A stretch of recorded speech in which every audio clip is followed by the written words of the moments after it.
திருச்சிற்றம்பலம்.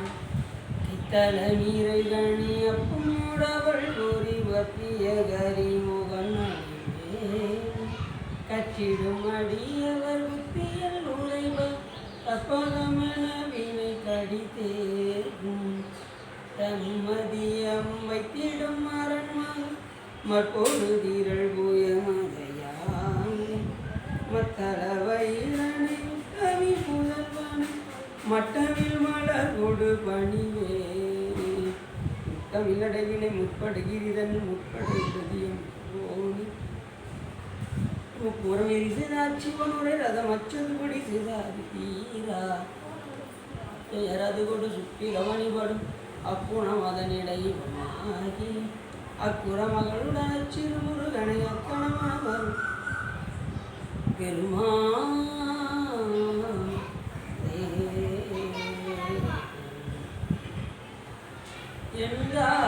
எனக்கரு தந்தையும் சிந்தாகுலமானவை ஈத்தனையாள் கந்த கதிவேலவனே உமையாள் மைந்தா குமரா மறைநாயகனே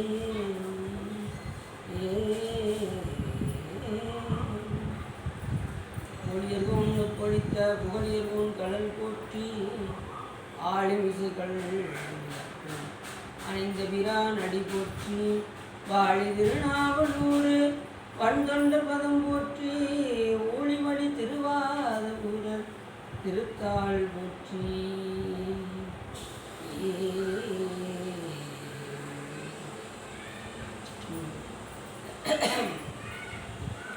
எல்லாம் வல்ல சுகம் இன்பளுடன் ஐயா ஸ்ரீ வல் வைத்திய சுவாமி பெரும் கருணையினாலே நாம் தொடர்ந்து கந்தபுராணத்தில் இன்றே சூரபுக்கும் அதை பகலும் பற்றி சிந்திப்பதற்கு திருவள்ளும் குருவர்களும் அடியார்களும் கூடியுள்ளது.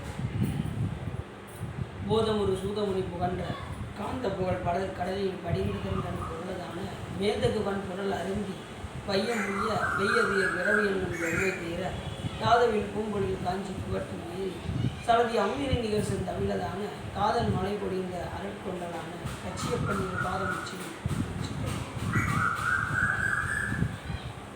நாம் இப்பொழுதுமே ஒரு விழுப்புரமுடைய ஒரு காதை சிந்தித்து அதன் அடிப்படையில் இன்று நான் சென்னையில் இருக்கக்கூடிய திருவள்ளிக்கேணியில் இருக்கக்கூடிய செங்குன்ற கோட்டத்தில் அமைந்திருக்கக்கூடிய சிவ சுப்பிரமணிய சுவாமி திருக்கோயிலானது அங்கே விலகி கொண்டிருக்கிறது.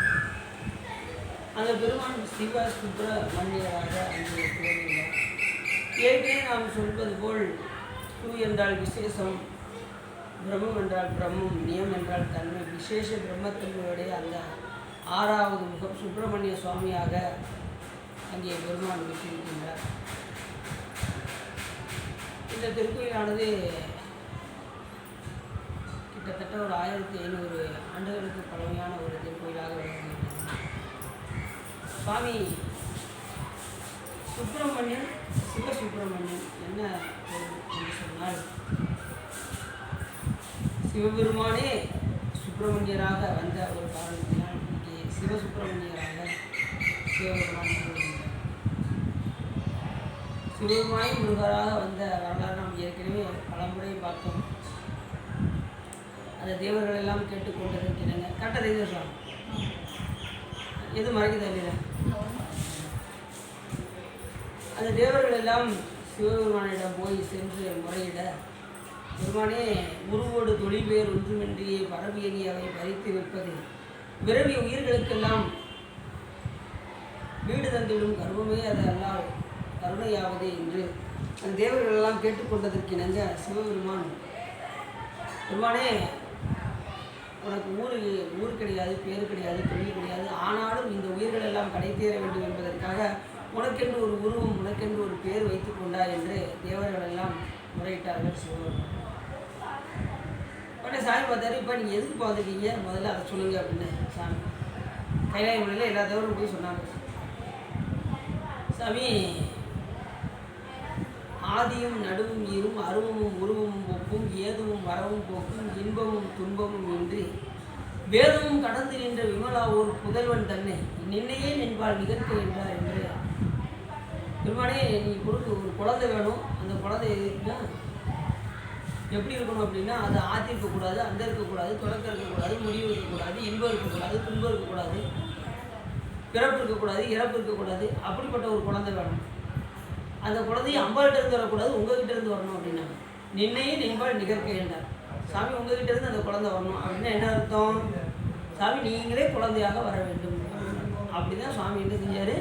குந்திக்குள் இட செய்யற்க புதல்வனை தருதுமென்னா அந்திக்குள் நிகழ்மை அண்ணல் அறிஞராக சிந்திக்கும் தன் சொல்லை திருமுகமாகிய 6வது முகத்தை வெளிக்கொண்டு வந்தார் சிவபெருமான். ஏற்கனவே 5 முகம், ஈசானம், தத்புருஷம், அகோரம், வாமதேவம், சத்யோஜாதம் என்கின்ற 5 முகத்தோடு அந்த 5 முகமும் ஒன்று உச்சி முகம் மேல் நோக்கி இருக்கும், தத்புருஷ முகம் கிழக்க பார்க்க இருக்கும், வாமதேவம் தெற்க பார்க்க இருக்கும், அகோரம் வந்து தெற்க பார்க்க இருக்கும், வாமதேவம் வடக்கு பார்க்க இருக்கும், சத்யோஜாதம் மேற்கு பார்க்க இருக்கும். இந்த 6வது முகமாகிய முருகப்பெருமானுடைய அந்த 6வது முகம் சாமியுடைய 6வது முகம் தான் முருகப்பெருமானாக கீழ் நோக்கி அதோ முகமாக திகழ்கின்றது. அது நம்மை போன்ற சகலவர்க்க ஆன்மாக்களை எல்லாம் உயிர்ப்பதற்காக சாமி கருணை கூர்ந்து அந்த 6வது முகத்தை வெளிக்கொண்டு வந்த ஒரு பெரும் கருணை. அது எப்படிப்பட்ட முகம்னாரு? கருணை கூர் முகங்கள் அப்படின்னாரு. இந்த 6வது முகம் முருகப்பெருமானுடைய முகம் கருணை கூர்ந்த முகம்.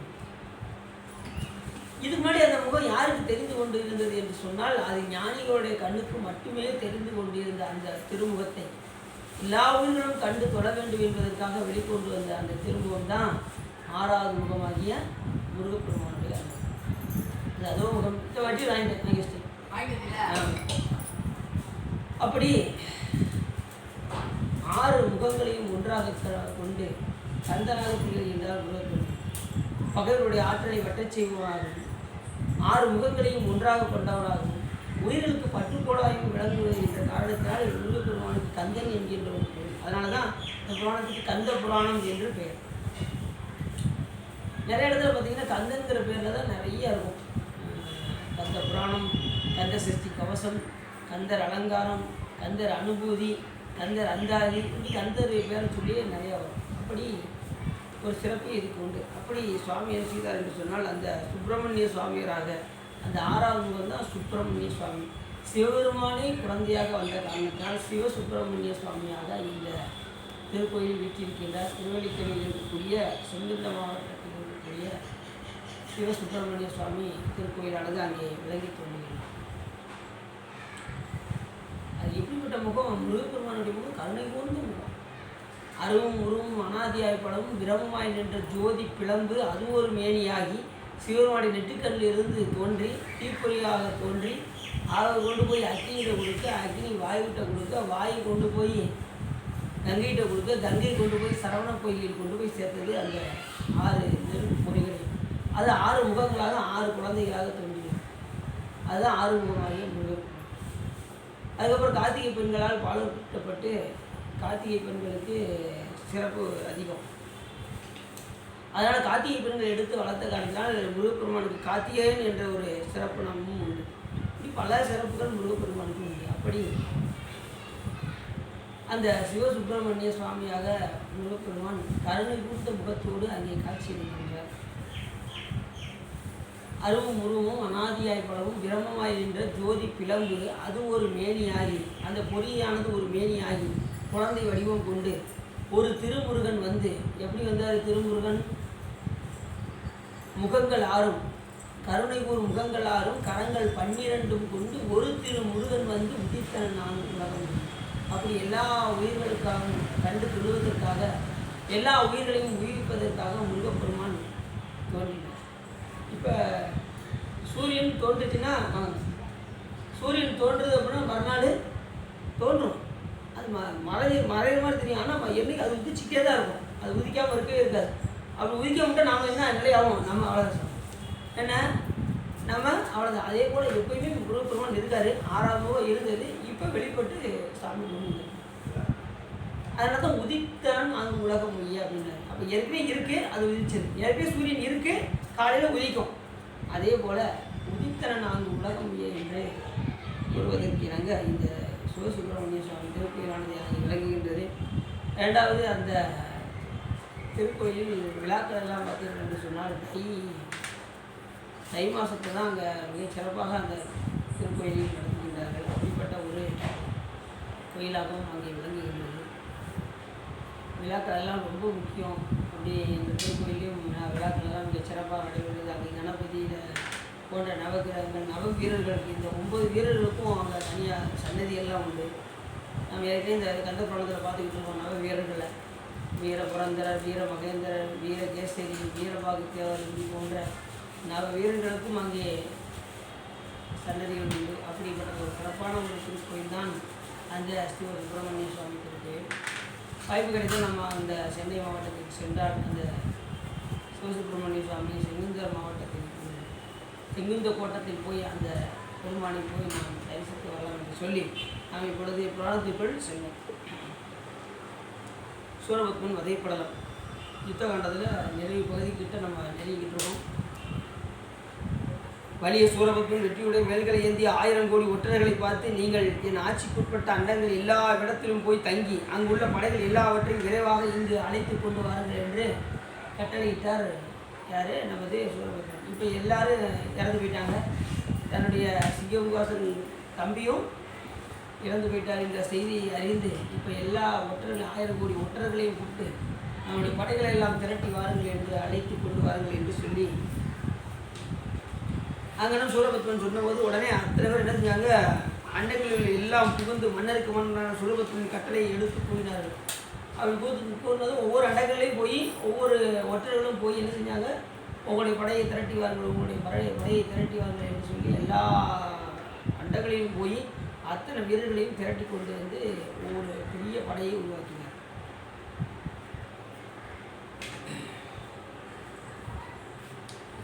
அத்தனை பேரும் வந்து எல்லா படைகளும் வந்து அரண்மனை வாயிலுக்கு முன்னாடி வந்து நின்றுச்சு. மற்ற அண்டங்களில் வரும் படைகள் ஆரவரித்த ஓசையால் எல்லா உயிர்களும் நடுங்கின. அசுரரின் கரிய ஒளி மிகுதலால் வானம் இருண்டது. தூக்கப்பட்ட புழுதியால் கடல்கள் வறண்டு போயின. 2 கால்களையும் எடுத்து வைக்கும் தன்மையினால் அண்டங்கள் பிளவுபட்டன. ஒவ்வொரு படைகளும் எடுத்து வைக்க முடியும். அந்த அண்டங்களே பிளவுபடுற அளவுக்கு கூட்டங்கள் இருக்குன்னா அப்போ எத்தனை அளவுக்கு அசுர படைகள் இருக்குன்னு நம்ம யோசிச்சுப்பாங்க. ஏற்கனவே பல அசுர படைகள் வீழ்ந்துச்சு. வீழ்ந்திருந்தாலும் கூட புதுசாக படைகள் வந்துக்கிட்டே தான் இருக்குது. ஏகப்பட்ட படைகள் இருக்க தான் செய்யுது. இப்படி அசுர படைகளை பார்த்து உடல் நடுங்கி ஓடி பிழைப்பதற்கு இடம் இல்லாது தேவர்கள் எல்லாம் நின்றனர். அத்தனை படைகளையும் பார்த்து தேவர்கள் என்ன பண்ணாங்க, அஞ்சு பயப்படுறாங்க. கடைசி இப்போ சூரபத்மனே வரப்போகிறாரு. இப்போ நம்ம என்ன செய்யணும், சூரபத்மனே வரப்போகிறாரு என்று நம்ம என்ன ஆக போதோ ஏதாக போதோ தேவர்களாம் அஞ்சினாங்க. இது வரைக்கும் வந்தவர்கள் கூட பெருசு கிடையாது. இப்போ வர்றவர் தான் ரொம்ப பயங்கரமானவர் சூரபத்மன். ஏன்னா ஆணவமலத்துக்கு வித்தான சூரபத்மன். கண்மமலம் யார்? சிங்கமாசுரன். மாயாமலம் தாரகாசுரன். ஆணவமலம் சூரபத்மன்.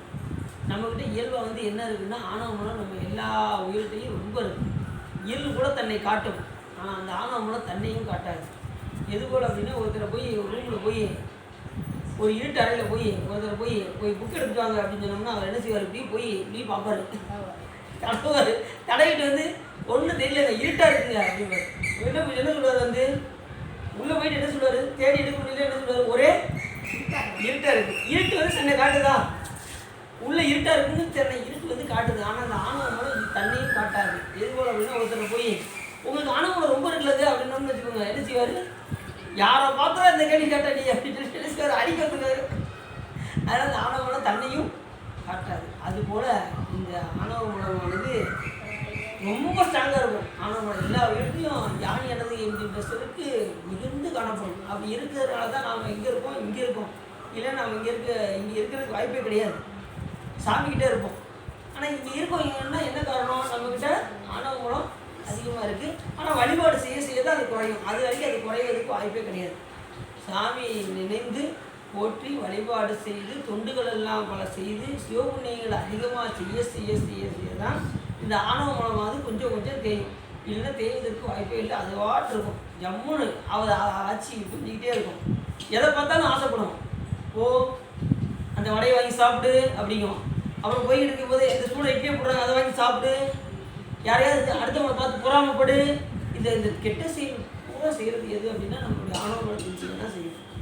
நல்லது செய்கிறது பூராமே இறைவனுடைய செயல். கெட்டது செய்கிறது பூராமே யாருடைய செயல், ஆணவமலத்தின் செயல். ஒருத்தரை பார்த்து பொறாமப்படுறோமா, ஒருத்தரை பார்த்து கோவப்படுறோமா, கோபம் வந்தாலே ஆணவமலம் ரொம்ப இருக்குன்னு அர்த்தம். ஒருத்தவங்க கோவப்பட்டாங்கன்னா ஆணவமலம் ரொம்ப இருக்குன்னு அர்த்தம். அது எப்படி அப்படின்னா அது தன்னை வெளிப்படுத்துதா, அந்த கோபத்தை நான் என்கின்ற உணர்வோடு தான் யாரும் கோவப்படுவாங்க. அதனால யான் எனது என்கின்ற செருக்கு எல்லா உயிரினத்திலுமே இருக்குது. அதுதான் ஒருத்தர் இருக்குது இல்லைன்னா கிடையாது, எல்லா உயிரினமே இருக்குது. இருக்கிறதுனால தான் நம்ம இங்கே இருக்கோம். இல்லைன்னா அடுத்த நிமிஷம் நம்ம கைலாய மலையில் சிவபெருமான் பக்கத்தில் இருக்கோம். அப்போ இது வெளியிடுறதுக்கு ஒரே வழி நம்ம வழிபாடு விடாது செஞ்சு கொண்டே இருக்கணும். இடைவிடாது செய்யணும். ஒரு நாள் விட்டுனாலும் அந்த வழிபாடு என்ன ஆயிரும் பாதிக்கும். அதனால் பல நாள் வழிபாடு ஒரு நாள் விட கெடும் என்று சொல்வதற்கு எனக்கு ஒரு நாள் விட்டுட்டோம் அப்படின்னு அந்த இது வந்துருச்சுன்னா அடுத்து போகிறதுக்கு கொஞ்சம் யோசனை பண்ணுவோம். ஒரு நாள் விட்டோம்னா கோயில் போய்ட்டு நாளைக்கு போய்ட்டோம் அப்படின்னு அந்த அசால்ட்டு வந்து அதுமாதிரி அடியார் கூட்டத்தில் அப்பப்போ இறங்கி வழிபாடு செய்யணும், திருப்பதி பார்க்கணும். இதெல்லாம் வந்து நம்மளுடைய ஆணவத்தை கொஞ்சம் கொஞ்சமாக கெட வைக்கும். அதுமாதிரி எல்லாம் நம்மளுடைய செயல் அல்ல, எல்லாம் இறைவன் தான் செய்விக்கிறோம். அவன் அசைவிக்க தான் நாம் அசைகின்றோம், அவன் பாடிவிக்க தான் நாம் பாடுகின்றோம்.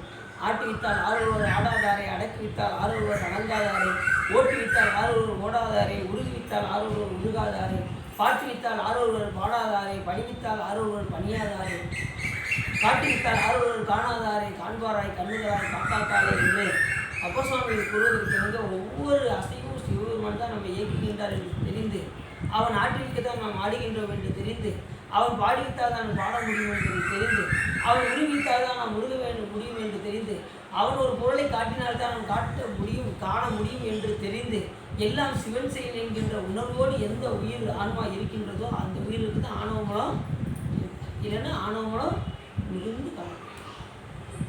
அப்போ நம்ம என்ன செய்யணும், விடாது வழிபாடு செஞ்சுக்கிட்டே இருக்கணும். அது தெய்வமாக செய்யணும். கொள்கையினால் உயர்ந்த நிறைவுடையார் அப்படின்னு மாதிரி ஞானம் சொல்லணும். ஒரு அடியார்னா எப்படி இருக்கணும்னா கொள்கையில் உயர்ந்து இருக்கணும். கடைசி வரைக்கும் அந்த உறுதிப்பாடு மாறக்கூடாது. அப்படி வாழ்ந்தவர் தான் நாய் மறந்துலாம் கிடையாது. அதில் உயிரே போனாலும் அதை என்ன செய்வாங்க, அந்த கொள்கையில் விடாமல் செய்வாங்க. அப்படி தானே நாயன்மார்கள் இருந்தாங்க. வழிபாட்டில் கொஞ்சம் கூட அந்த மாவடு செங்கீரையும் கொண்டு போனார். ஒரு நாள் என்ன ஆயிடுச்சு, ரொம்ப 3 நாள் பட்டினி. அதோடு போனார். உடனே அது கீழே விழுந்துருச்சு பட்டினி. அந்த மயக்கத்தில் அப்படி கீழே விட்டுட்டோமே இன்றைக்கி நம்ம வாழ்வதற்கு தகுதி இல்லைன்னு உடனே ஊட்டி எடுத்து அறுக்க போயிட்டார். கழுத்து அறுக்க போயிட்டார் அந்த நாயனார். நம்ம வாழ்வதற்கு தகுதி இல்லை, சாமிக்கு நைவேத்தியம் கொடுக்காம இந்த உயிர் எதுக்கு இருக்கணும் அப்படின்னு சொல்லிட்டு உடனே அதை கழுத்து அறுக்க போயிட்டார். இப்படி ஒவ்வொரு நாயன்மாரும் பார்த்தீங்கன்னா கொண்ட கோயிலில் கடைசி வரைக்கும் ஒரு நாயன்மார் அதாவது ஒரே 50 ஆண்டுகள் மனைவியை தொடாமல் கொண்ட சத்தியத்தின் காரணமாக கடைசி வரைக்கும் வயதானது வரைக்கும் தொடவே இல்லை மனைவியை. அப்படிலாம் கொண்ட கோயிலில் விடாமல் இருந்திருக்காங்க. எம்மை தீண்டுகிறாயும் திருநீல கண்டம் என்று அந்த அம்மையார் சொல்ல உடனே அந்த அம்மையார் சாமி மேலே சத்தியம் பண்ணதுனால கடைசி வரைக்கும் தொடவே இல்லை. அந்த அளவுக்கு உயிர்ப்பாடோட வந்துட்டாங்க. அது மாதிரி எல்லையே என்ன இயல்பகையினர் கடைசி வரைக்கும் எதுவுமே இல்லைன்னு சொல்லவே இல்லை. மனைவி கூட கேட்டாங்க, அதை கூட எடுத்து கொடுத்தாரு. அந்த அளவுக்கு நாயன்மார்கள் சிறந்து விளங்கியிருக்காங்க. எல்லாரும் சிவபெருமானை நோக்கி காப்பாற்றுப்பா அப்படின்னு நம்ம போவோம். ஆனால் சிவபெருமான் பார்த்து ஒருத்தரை பார்த்து இதை காப்பாற்றுப்பான்னு சிவபெருமான் ஓடி வந்தார். ஒரு நாயன்மாரை பார்த்து யாருக்கு வந்து பார்ப்போம். இப்போ நம்ம எல்லாரும் ஐயா காப்பாற்றுக்கியா அப்படின்னு சொல்லி சிவபெருமான்கிட்ட போகிறோம். ஆனால் சிவபெருமான் அடியாரை பார்த்து எப்பா என்னை காப்பாற்றுப்பா, என்னை அடிக்க வராங்கப்பா அப்படின்னு சிவபெருமான் சொன்னார். யார் அப்படின்னா இயல்பகையினர். நீ மனைவி நீ கொடுத்துருவ. மனைவி கேட்கும்போது சாமி என்ன செஞ்சார், எல்லாரும் அவருக்கு கேட்காம எல்லா பேரும் வந்து வாங்கிட்டு போகிறாங்க அவர்கிட்ட. இல்லையே என்னாலும் இயல்பகையினர் எது கேட்டாலும் அந்த நேரம் கொடுத்துட்டே இருக்காரு. பார்த்தாரு விட்ட மனைவி யாரும் கேட்டுருவாங்க அப்படின்னு சிவபெருமானே வந்துட்டார் அவர் மனைவி கேட்குறது. ஏன்னா சில பேர் பொய்யடியாரும் இருக்காங்கல்ல, அதனால் சரி அவங்க கேட்குற முன்னாடி நம்ம போயிடுவோம் அப்படின்ட்டு சாமி ரெண்டு எல்லாத்துக்கும் மேலே தொண்டருடைய பெருமை உலகுக்கு உணர்த்துவதற்காகவும் சிவபெருமான் போய் என்ன செஞ்சார், மனைவி கேட்டார். 2வது தூர்த்த வேடம் கொண்டு போனார். இளைய பருவத்தோடு போனார். அப்படின்னா யாரும் கொடுப்பாங்களா? ஆனால் போனார். அப்போ சொன்னார், நீ எது கேட்டாலும் இல்லைன்னு சொல்லாமல் கொடுப்பியாமே அப்படின்பாரான் சிவபெருமான். சாமி யாது ஒன்று என் மக்கள் உண்டாகில் அன்னவர் அடியவர் உடவை என்றார் அப்படிம்பார் சைக்கிளா சாமி சொல்லும்போது. எது இருந்தாலும் என்னுடைய உடவை பொருள் அல்ல, எல்லாமே அடியாருடைய உடவை பொருள் அப்படின்னு யார் சொல்லுவார்? அந்த நாயனார் சொல்லுவார். யாது ஒன்று என் மக்கள் உண்டாகில், என்னுடைய மனைவி மக்கள் குழந்தை உருட்டி வீடு வாசல் எல்லாமே என்னுடையது கிடையாது, எல்லாம் அன்னவர் அடியவர் உடமை, சிவபெருமானுடைய அடியவருக்கு தான் அப்படிம்பார். அந்நேரம் உடம்பு உள்ளிச்சிடும் அந்த இதை படிக்கும்போதே நமக்கு. யாது ஒன்று என் மக்கள் உண்டாகில் அன்னவர் அடியவர் உடமை என்றார் அப்படின்னது உடனே சார் என்ன சாமி வேணும் அப்படின்னது உடனே முதல்ல கொஞ்சம் வேறு எதுவும் கட்டுவாரோ நம்ம இல்லாத பொருளை கட்டுவாரோன்னு பயந்தாராம். உடனே உன்னுடைய மனைவி என்னை அனுப்பிச்சு வைக்கணும் அப்படின்னதும் அதை விட சந்தோஷப்பட்டாராம். முன்னை விட ரொம்ப சந்தோஷப்பட்டாராம். நல்ல வேலை சாமி நீங்கள் என்கிட்ட இல்லாத பொருளை கட்டுவீங்களோன்னு எனக்கு ரொம்ப நான் பயந்துட்டு சாமி அப்படின்னாராம். நம்மளும் என்ன செய்வோம், அடிக்க போயிடுவோம். மனைவியை கேட்டா உடனே வரேன் நல்ல வேலை என்னுடைய உடம்பு பொருளை கேட்டீங்க சாமி அப்படின்னு சொல்லி கொடுத்து விட்டலாமா. இப்போ கொடுக்குறது பெருசு கிடையாது, என்னை கொண்டு போய் ஊரில் கொண்டு போய் விட்டுட்டு வா அப்படின்னாராம் சுகர்வன் வந்து. ஏன்னா சொந்த மந்திரம் உன்னை விட மாட்டாங்க, என்னைய அவங்கெல்லாம் அடிக்க வருவாங்க, நீ என்னை காப்பாற்றணும் அப்படின்ட்டு உடனே நீ இன்னும் கவலைப்படாதீங்க சாமி இருங்க அப்படின்ட்டு வாள் எடுத்துகிட்டு வந்து சுற்றத்தார பூரா வெட்டி சாய்ச்சி ஒவ்வொருத்தரையாக உடனே இவர் முன்னாடி போனால் நான் சிவபெருமான் பின்னாடி வந்தாராம். சிவபெருமானா மனைவி பின்னாடி வந்தாலும் இவர் முன்னாடி ஒருத்தரையாக வெட்டிக்கிட்டே போகிறாராம். அதுக்கப்புறம் கொஞ்ச நேரம் கழிச்சு பார்த்தா திடீர்னு இவர் ஒரு இடத்துல சண்டை பண்ணும்போது இருபதை ஓலம் ஓலம் ஓலம்னு சிவபெருமான் அழுகிறாராம். ஓலம் என்னை காப்பாற்று உங்கள் சொந்தமான என்னை அடிக்க வராங்க அப்படின்னு சொல்லி சிவபெருமான் வந்து என்னை காப்பாற்றுனாராம். இருவகை ஓலம் செயற்கரிய செய்த தீரனே ஓலம் அப்படின்னு சிவபெருமான் வாக்காளர் சொல்லியிருக்காரு பாருங்க. செயற்கரிய செய்த தீரன் அப்படின்னு சேக்கிழா சாமி எழுதுறாரு. அப்படி செயற்கரிய செய்த பெரியவர்கள் தான் 63 நிறைய பேர் கொண்ட கொள்கையில் கடைசி வரைக்கும் உறுதியாக வாழ்ந்துருக்காங்க. அது மாதிரி நாமளும் என்ன செய்யணும், அப்படி உறுதியோடு வாழ்ந்தால் நம்ம என்ன செய்யலாம், தானவ குணத்தை அப்படி உடனே எல்லா அசுர படைகள்லாம் வந்தது. தேவர்கள் நின்றார்கள். உயிர் இழந்தவரை போல இந்திரன் மயங்கினான். 4 முகனும் திருமாலும் எவ்வாறாகுமோ என்று உள்ளங்களில் ஆனாலும் பயப்படுறாங்க. இப்போ சூரபத்மனே இப்போ சண்டைக்கு வர போகிறாரு, என்ன ஆக போதோ ஏதாக போதோ. இது வரைக்கும் வந்தவங்க கூட பிரச்சனை கிடையாது. சிங்கப்பூரை ஈஸியாக வீழ்த்தியாச்சு, தாரகாசனை வீழ்த்தியாச்சு, 3000 வரை வீழ்த்தியாச்சு, பானுகோபனை வென்றாச்சு, அக்னிமுகாஸ்தனை வென்றாச்சு. இப்போ வந்தவர் தான் ரொம்ப பயங்கர ஆள் அப்படின்ட்டு எல்லாம் பயப்படுறாங்க. படைகள் பலவும் வேறு போக்கிடம் இல்லாமையால் தாமரை மலையில் வீட்டிருக்கின்ற 4 உலகத்திலும் திருமாலின் உலகத்திலும் முனிவர் வாழ்கின்ற உலகங்களிலும் இந்திரனின் நகரங்களிலும் மற்ற இடங்களிலும் கதிரவன் முதலியவர் செல்லும் வழிகளிலும் பாதாளங்களிலும் நின்றன. படைகள் பலவும் ஒவ்வொன்றும் எங்கே வச்சா இடம் இல்லாமல் அந்த 1008 அண்டங்களிலும் இருக்க இடம் இல்லாமல் எங்கெங்கெல்லாம் இருக்கான். தாமரை மலையில் வீட்டிருக்கின்ற 4 உலகத்துக்கும் படைகள் போகுதான். அந்த அளவுக்கு படைகளை திரட்டுறாரு யாரு, சூரபத்மன். திருமால் உலகம், முனிவர் வாழ்கின்ற உலகம், இந்திரனுடைய நகரம், இந்திரன் நகரம் சொர்க்கபுரி சொர்க்கம், இப்படி எல்லா இடங்களிலும் பாதாளம் முதற்கொண்டு நிரம்பி வழிந்ததான் அசுர படைகள். அத்தனை படைகள் முருகப்பெருமான் ஒரு ஆளை எதிர்க்கிறதுக்கு எத்தனை படைகள் பார்த்துக்கோங்க. உடனே சூரபத்மன் எழுந்து தன் இருப்பிடத்திற்கு சென்று மிக்க நீரில் முழுகி நெருங்கிய உடனே காலையில் எந்திரிக்காரு. இன்னைக்கு படையெல்லாம் திரட்டி நம்ம செல்லணும் அப்படின்னு சொல்லிட்டு காலையில் எந்திரிச்சது என்ன செய்தாரான் சொல்கிறார் பாருங்க. காலையில் எந்திரிச்சதுமே எழுந்து தன் இருப்பிடத்திற்கு சென்று மிக்க நீரில் முழுகி இடத்துக்கு குளிர்ந்த நீரில் நீராடுறான். காலையில் எந்திரிச்சு நம்ம என்ன செய்வோம், குளிப்போம். அப்போ அசுரன் முதற்கொண்டு எப்படி வாழ்ந்துட்டாங்க பார்த்துக்கோங்க. சிவபெருமான் நல்லா வழிபாடு பண்ணியிருக்காங்க. மிக்க நீரில் மூழ்கி நெருங்கிய 5 வகையுடன் உணவுடனே அறுசுவைகள் பொருந்திய சோறு உண்டு. அறுசுவை உணவுடைய அன்னத்தை உண்டான்.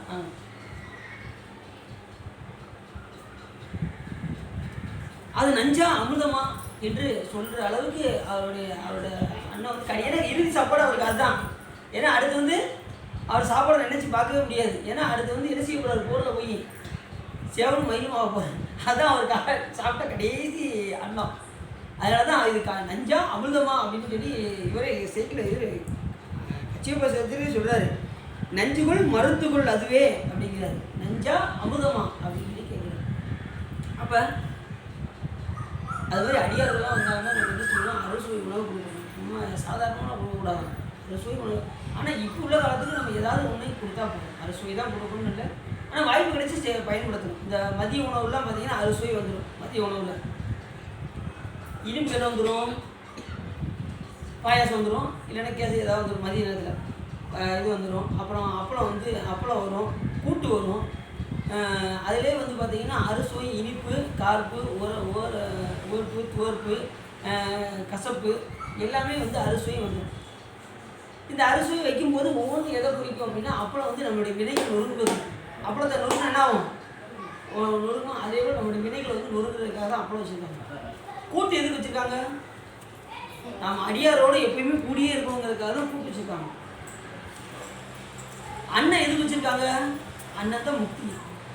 கடைசி முக்கிய எதுன்னா அன்னம். சரி, அந்த அன்னத்தில் முடிந்து கடைசி நாம் எதில் நாம் அதில் எப்படி இன்பம் பெற முடியும், முக்தியில் எப்படி இன்பம் பெற முடியுங்கிறது தான் பாயாசம். கடைசி இனிப்பு எப்படி இருக்குது, பாயாசம் தித்திப்பாக இருக்கும். அதுபோல் நம்ம முக்தியில் நம்ம இந்த உயிரானது அந்த பேரின்பத்தை அனுபவிக்கும் என்பதற்காக தான் பாயாசத்தோட முடிக்கிறோம். கடைசி முடிவு வந்து பேரின்பம் இந்த உயிர்களுக்கு. அதுக்கு தான் ஒவ்வொன்றையும் அந்த காலத்தில் கரெக்டாக வகுத்து வச்சுருக்கோம். அறுசுவை அப்படி தான் நாயன்மார்கள் வந்து கொண்டு வந்து மனை புகுந்து இளையான்குடி மாநாயனரில் சொல்லுவார். அவர் கொண்டு வந்து ஒவ்வொரு நாயனாரையும் போய் பார்த்து வீட்டுக்கு வரவழைத்து எந்த வசதியோடு இருந்தார். ஆனால் நாள் சாமி நினைஞ்சார், என்னுடைய அடியவர் வசதியாக இருக்கையில் மட்டும் தொண்டு செஞ்சுட்டு இருப்பாருங்கள, அவர் வசதி குறைந்தாலும் என்னுடைய அடியார் வந்து செய்து காண்பிப்பார் அப்படின்னு சொல்லி நிறுவனம் தான் ஏன் இருப்பார். நான் வசதி இருக்கு, நல்லா 1000 பேருக்கு சாப்பாடு போட்டார். அப்புறம் வசதி கொஞ்சம் கொஞ்சமாக சாமி சிவர் கூட குறைய வச்சாராம். அப்படி கொஞ்சம் கொஞ்சமாக குறைய வச்சு கடைசி ஒரு குடிசை வீட்டில் வர்றாங்க. அந்த நிலையிலே பார்த்தீங்கன்னா அதுவும் பகலில் வந்தாலும் பரவாயில்ல, சாமி நைட்டு போய் சேர்ந்தார். நைட்டு போய் எனக்கு அண்ணன் வேணும்னு கேட்டான். எப்படி பாருங்க, அன்னைக்கு தான் காலையில் போய் முளைவாகங்களில் போய் விதைச்சிட்டு வந்திருக்காரு நம்ம நயனர். உடனே அந்த அம்மா ஐடியா சொன்னாங்க, ஒன்றும் இல்லைங்க, காலையில் போய் வச்சுட்டு வந்தீங்கன்னா அந்த உள்ளே போய் எடுத்துவாங்க, எப்படியாவது சமைச்சிடலாம் அப்படின்னு போய் சொன்னதும் உடனே அந்த நேரத்தில் இவர் எப்படி போனான்னா மழை பெய்யுதான். சாமி வந்து உட்காந்துருக்காரு, மழை பெய்யுது, எப்படி போக முடியும்?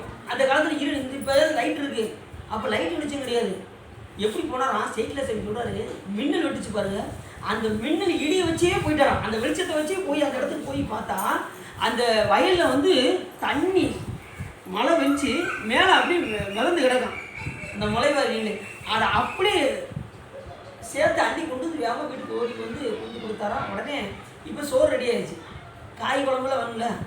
உடனே கொல்லப்புறத்தில் உள்ள கீரை எடுத்துட்டாங்க, கொல்லப்புறத்தில் உள்ள கீரையை பறிச்சுட்டு வாங்க, எல்லாமே நான் செஞ்சிடறேன் அப்படின்னு சொல்லி அந்த அம்மா உண்மையிலே 63 நாயன்மார்களையும் மனைவியுடைய பங்கு பெரும்பங்கு. அப்படி உடனே அதிலே கீரை காய் கீரை குழம்பு எல்லாமே வச்சு அறுசுவையும் படைத்தாரலாம். அதனால கொண்டு வந்து மனை புகுந்து குழாவு பாதம் விளக்கி மண்டு காதலின் ஆதரித்திலை அருச்சனை செய்தவின் உண்டி 4 விதத்தில் 6 சுவை திறத்தில் அண்டர் நாயகர் தொண்டர் இச்சையில் அங்கு செய்ய அளித்துள்ளார் என்று அப்படிலாம் நாயன்மார்கள் உணவு பொருளை பரிமாறியிருக்காங்க. பார்த்தீங்கன்னா அறுசுவை உணவோட எந்த நிலையிலையும் எப்படியாவது அடியார்களுக்கு செய்யணுங்கிற அந்த உழைப்பு மிகுந்த சிறப்பு. அப்படி உடனே ஒவ்வொரு உலகத்துக்கும் போச்சு அரைக்க காலையில் எழுந்து நீர் மூழ்கி என்ன செஞ்சாராம், திருநீர் அணிந்தாராம். பாருங்க, சூரபத்மன் உணவை உண்ட பின்னர் விரைந்து நெற்றியில் திருநீர் அணிந்தான். அதான் ரொம்ப முக்கியம், திருநீர் அணிஞ்சிருக்காரு. அப்போ திருநீர் பூசினா அப்போ சிவனுக்கு அடியார் நம்ம தெரிஞ்சுக்கணும். உடல் முழுமையும் மனம் கவனம் சந்தன குழம்பை பூசினான். இப்போ நம்ம சொல்லணும்னா சென்ட்டு. இப்போ வந்து சென்ட்டு தானே சந்தன குழம்புனா சுப்பிரமணிய சிவர் மண்டை எல்லாமே கட்டிருக்காரு, சென்ட்டு கட்டிருக்காரு, எல்லா விதமான பொருளும் சிவர் மண்டை கேட்டு ஆகியிருக்காரு. பார்த்துக்கணும், எதுனாலும் சாமி கொடுத்துட்டே தான் இருந்திருக்காரு. செங்கலை என்ன செஞ்சாரா, செங்கலை தங்கமாக மாற்றிட்டாரு சாமி. வந்து திருப்பூருக்கு போனார், சாமி இந்த செங்கலை எப்படியாவது எனக்கு தங்கமாக மாற்றி கொடுக்குறோம் அப்படின்னா உடனே சாமி நினைச்சா அதையும் மாற்றி கொடுத்தார் திருப்புகலூர். தம்மையே புகழ்ந்து இச்சை பேசி தொண்டர் கருதிலா பொய்மையாளரை பாடாதே எந்தை புகழூர் பாடுவின் புலவீர்கான் இம்மையே தரும் சோறும் கூரையும் ஏத்தலாம் இடர் கெடலுமா அம்மையே சிவலோகம் ஆழ்வதற்கு யாதும் மயிலுறவில்லையே. சாமி இம்மையே தரும் சோறும் கூரையும் ஏற்கலாம் இடர் கெடலுமாம் அம்மையே சிவலோகம் ஆழ்வதற்கு யாதும் ஐயுறவு இல்லையே அப்படின்னாரு. அப்போ இம்மையில் என்ன வேணும், சிவபெருமான வழிபாடு பண்ணுறதுக்கு சோறு முதல்ல வேணும், அதை கொடுப்பாரு. சிவபெருமான வழிபாட்டா முதல்ல சோறு கிடைக்கும். ரெண்டாவது கூரை என்னது, கூரை நமக்கு உடுத்துற உடை வேணும் நமக்கு, அது சாமி தான் கொடுப்பாரு. நம்மளால கூரையும் கூரைன்னு இந்த உடம்பு மறைச்சிருக்கலாம், இதுதான் கூரை நமக்கு. அது சோறு வேணும், கூரையும் வேணும். சரி, இதெல்லாம் கூட மேலே என்ன கொடுப்பாரு அப்படின்னா சிவலோகம் ஆழ்வதற்கு யாதும் மயிலுறவில்லை. யாரையோ போய் போட்டி பாடுறீங்க, எங்கள் சிவபெருமான போட்டி பாடுங்க, உங்களுக்கு எல்லாமே கிடைக்கும் அப்படின்னாரு சுந்தரமூர்த்தி சாமி. அப்படி உடனே காலையில் எழுந்தாராம், திருநீரை பூசினாராம், உணவு உண்டாராம், எங்கே போயிட்டாரே நேராக போருக்கு கிளம்புனாரு சூரபத்மன். உடனே இந்திரஜாலம் என்கின்ற தேரை எடுத்து கொண்டு வச்சினார். அசுரர்களை பார்த்து கட்டளையிட்டார். உடனே அவங்க எல்லாரும் என்ன பண்ணாங்க, சென்ற பாகர்கள் தேர் கொட்டிலுக்குள் புகுந்து அங்கு நிறுத்தியுள்ள உயர்ந்த தேர்களில் ஒரு பொன் தேரினில் அதை இழுத்து செல்லும் வண்ணம் மற்ற விலங்குகளை வருத்தும் 80,000 சிங்கங்களையும் வெற்றியுடைய 80,000 குதிரைகளையும் 80,000 காளைகளையும் கட்டி மேலும் அலங்காரம் செய்து கொண்டு வந்து சேர்த்தனர். ஒரு பொன் தேரில் அத்தனை சிங்கம், யானை, குதிரை எல்லாத்தையும் கொண்டு வந்து சேர்த்தாச்சு. எங்கள் சூரபத்மன் கொண்டு வந்து சேர்த்தாச்சு. அப்படி சேர்த்தது உடனே என்ன ஆச்சு அப்படின்னா, உடனே போருக்கு கிளம்பினார். பலவிதமான படைகளோடு சென்றார். சூரபத்மன் போருக்கு சென்ற போது படைகள் உடனே என்ன ஆயிடுச்சு, என்னென்னலாம் முழங்குச்சு, பெரிய நிசாலங்கள், சல்லிகைகள், பேரிகைகள், அப்புறம் ஊது கொம்புகள், விளங்கும் தன்னுமைகள், துரியங்கள், உடுக்கைகள் போன்ற சிறப்பான வாத்தியங்கள் எல்லாம் வாசித்து கொண்டு உடனே போருக்கு சென்றார்கள். போர்க்காலத்தில் அரசரான சுரபத்மன் போர்க்கோளம் கொண்டு செல்ல அவனது முன் அணிப்படையாக சென்ற அசுரப்படைகள் சிவபெருமானின் அருமைந்தரான முருகப்பெருமான் எழுந்தேறிக்கின்ற பாடிவிட்டை பூமியிலும் வானத்திலுமாக சொன்னார். இப்போ முருகப்பெருமானை சுற்றி வளைச்சி எல்லாம் வந்துட்டாங்க. எங்கள் கதிகாமத்துக்கிட்ட வந்துட்டாங்க. கதிகாமத்தில் தான் சாமி அங்கே தங்கியிருக்காரு. அத்தனை படைகளும் எல்லாம் வந்து சூழ ஆரம்பிச்சிட்டாங்க முருகப்பெருமானை சுற்றி. அச்சமயத்தில் திருமாலும் 4 கோடும் மற்ற திக்குபாடல்களும் 6 முகங்குழலையும் முருகப்பெருமானின் திருவடிகளை வணங்கி அவரது திருமுன்பு நின்று ஒரு விஷயத்தை சொல்ல போனாங்க. என்ன விஷயம் சொல்ல போனாங்க அப்படின்னா, அழிவில்லாத 1008 அண்டங்களில் இருந்த படைகளுடனே மிகப்பெரிய சூரபத்மன் அவனது முன்னணி படையான பாசறை சூழ்ந்து கொண்டது என்று முருகப்பெருமான் போய் சொன்னாங்க. அத்தேவன் உரைக்க உடனே அரியணையிலிருந்து வீட்டிற்கும் 12 தோள்களுடைய முருகப்பெருமான் வாயுதேவனை குறிப்பாக பார்த்ததும் உடனே அவர் என்ன பண்ணார், தேரை வெளியிட்டார். முருகப்பெருமானுக்கு தேரோட்டிய யார் வந்தால் வாயு பகவான் இருந்தார். அப்போ சொல்றாரு, இவரை வெல்ல நின்ற சூரபத்மனின் தவத்தை இவ்வளவு என்று கணக்கிட முடியுமோன்னார். இதுதான் ரொம்ப முக்கியமானது. சூரபத்மன் வந்து முருகப்பெருமானை பார்த்து வெளில வராரு அப்படின்னா அவருடைய தவம் எப்படிப்பட்டதாக இருக்கும் அப்படின்னு அதுதான் ரொம்ப முக்கியமானது.